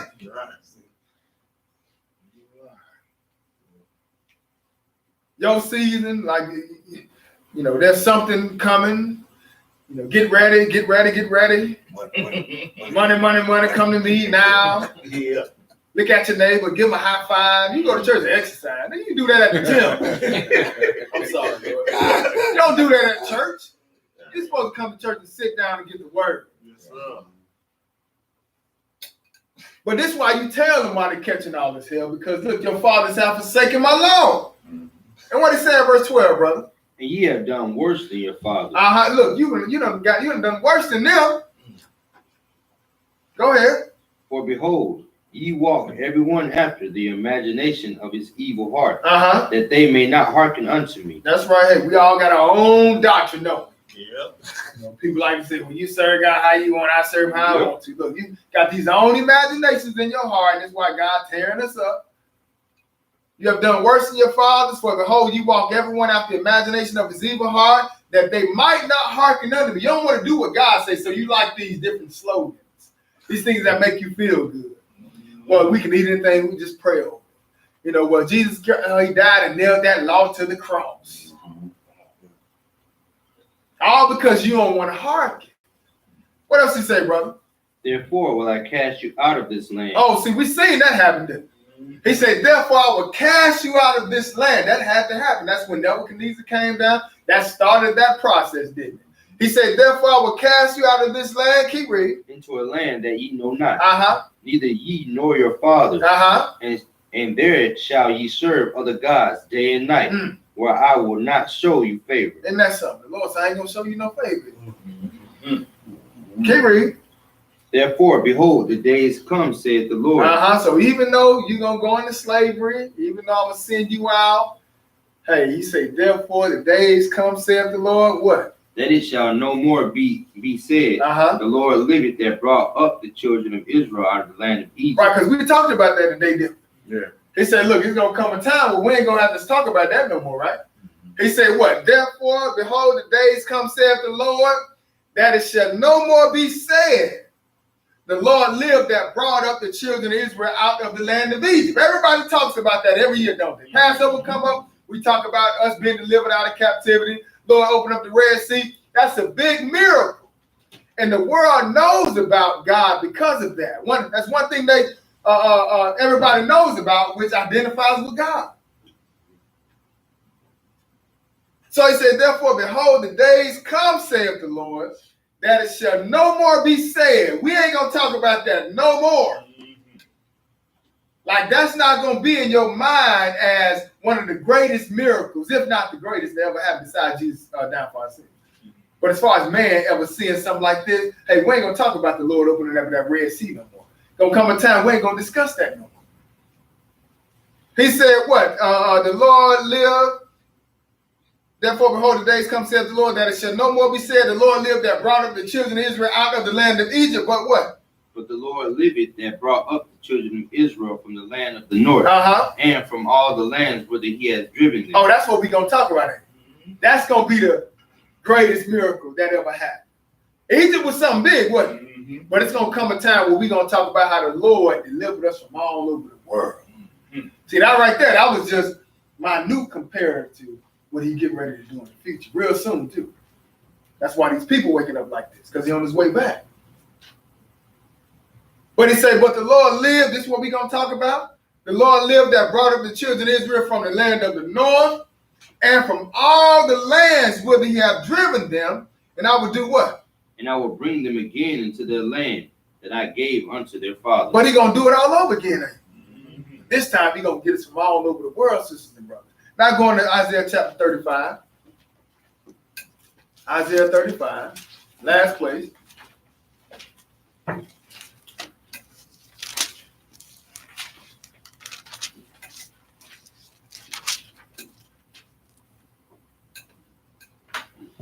Isaiah 35, pick this up at verse 1. Isaiah 35, verse 1. What did it say, brother? The wilderness and the solitary place shall be glad for them, Uh-huh. and the desert shall rejoice and blossom as the rose. Right, because right now it's dormant. Ain't nothing going on over there now. You know, it's funny, I heard a few months ago they was talking about and some time I'm building over there now. I'm like, man, okay, it's like they want to build some cities and all that type of stuff. But look, man, if you're gonna build anything, it's gonna be for us anyway. You know what I'm saying? But you know, it's funny how they weren't talking about that years ago. Now they actually started to talk about it. This place been dormant for a long time. But hey, the Lord letting you know what's gonna happen. He said the wilderness and the solitary place shall be glad for them, talking about his people. But it's the wilderness, right? That same wilderness, because that's what we got to go back to. But you ain't got to worry about going back there not having nothing to eat, no food. We already saw that Tyree gonna go into business, right? And her merchandise gonna be holy unto the Lord. She ain't gonna store it up and hide it and keep it. It's gonna be for food and for durable clothing with God's people. So you're gonna be straight, and then on top of that, the wilderness, the solitary place shall be glad for them, and the desert shall rejoice and blossom as a rose. Go ahead and read. What else? It shall blossom abundantly Uh-huh. and rejoice even with joy and singing. The glory of Lebanon shall be given unto it. Uh-huh. The excellency of Carmel and Sharon shall see the glory of the Lord and the excellency of our God. Uh-huh. Keep reading. Strengthen ye the weak hands and confirm the feeble knees. That's right. Go ahead. Say to them that are of a fearful heart, be strong, fear not. Behold, your God will come with vengeance. Uh-huh. Because look, though. Because see, hey, we trying to get to that wilderness the first time, too, ain't we? But we going to be straight, though. But this is how you know this is referring to, you know, like when we first get there, and then you're going to have later on some more coming. But notice what he says. Strengthen ye the weak hands and confirm the feeble knees, right? Say to them that are of a fearful heart, be strong, fear not. Behold, your God will come with vengeance, right? That means he hadn't got here yet. That's why he said, behold, your God gonna come. That's why in Isaiah chapter 16, I think it tell Edom and Moab to hide us as a covert. You know, be a covert unto them and hide my people. You know, hide the outcast. I think that's Isaiah 16, if I'm not mistaken. But it's letting you know, look, we gonna get to the wilderness first. You know, then later on, after some time, the Lord gonna come and he gonna gather his people and he gonna take them out there as well.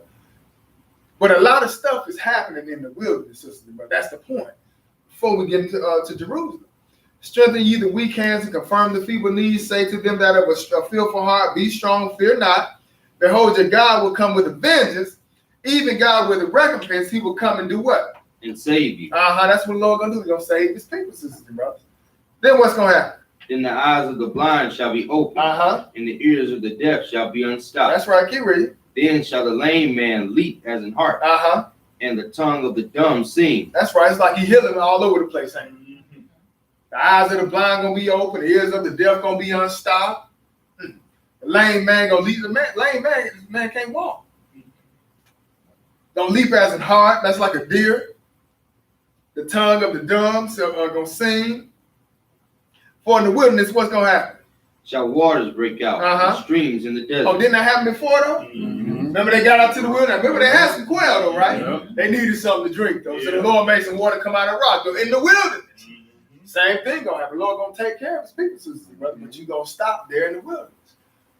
Water's gonna break out in streams in the desert. What else? And the parched ground shall become improved. Right, the dry ground, parched ground, probably heated and hot over there. Places where you can't imagine water being. He said, the parched ground shall become a pool. Go ahead and read.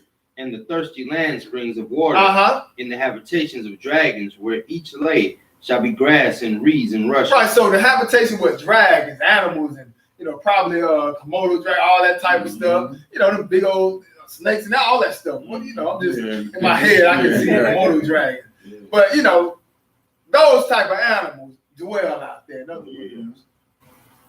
So he's saying a place or in the habitation of dragons where they live at, where each lay, it's gonna be grass with reeds and rushes. So it's gonna be grass out there. You ain't gotta worry about cutting it either. I ain't gonna be over there 3.5 years trying to work. That's what I do for a living. I ain't cutting no grass in the wilderness. I'm like, Nate, the grass high. Hey, God got it. I'm not cutting nothing. But hey, that's the wilderness, right? Yes, then what's on the outside? What's going to be from the wilderness to Jerusalem? What's it saying, verse 8? And an highway shall be there. And a highway going to be there. Keep reading. And a way, it shall be called the way of holiness. Right, like my boy JD was saying a few weeks ago, it ain't going to be called. It's just like I-95. Around in Jacksonville, you got 295, don't you? Atlanta, we got 285. But this one right here going to be called the highway of holiness. Can you read what it say, brother? The unclean shall not pass over. Look, the unclean ain't pass over because guess what this highway is taking you to? It's taking you from the wilderness to Jerusalem. But the unclean ain't pass. Remember, he gonna kill off the rebels in the wilderness. But he said, what the unclean ain't gonna pass over. Keep reading. But it shall be for those the wayfaring men. That's right. Though fools shall not err therein. That's right. You ain't gonna stumble into the kingdom. It ain't gonna work like that. But that's the lesson. The second exodus to the wilderness, then Jerusalem. I hope somebody got some understanding. Unfortunately, we don't have the announcements. the sheet. So, y'all mainly know what the announcements are, right? So what we'll do, we'll go ahead and close out and eat a little lunch, and then about 30 minutes, we'll go ahead and start doing the Q&A.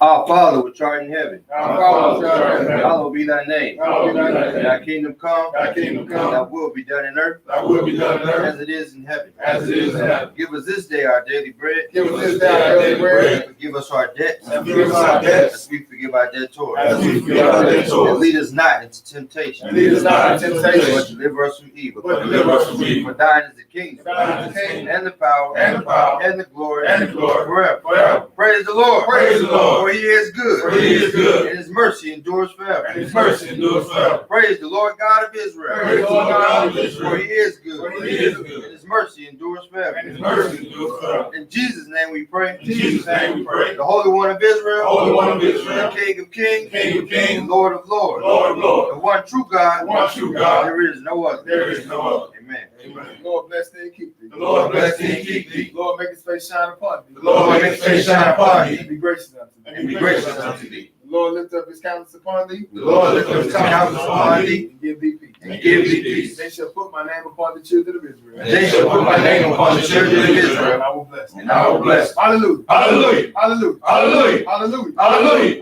Hallelujah. In Jesus' name. Jesus' name. Amen.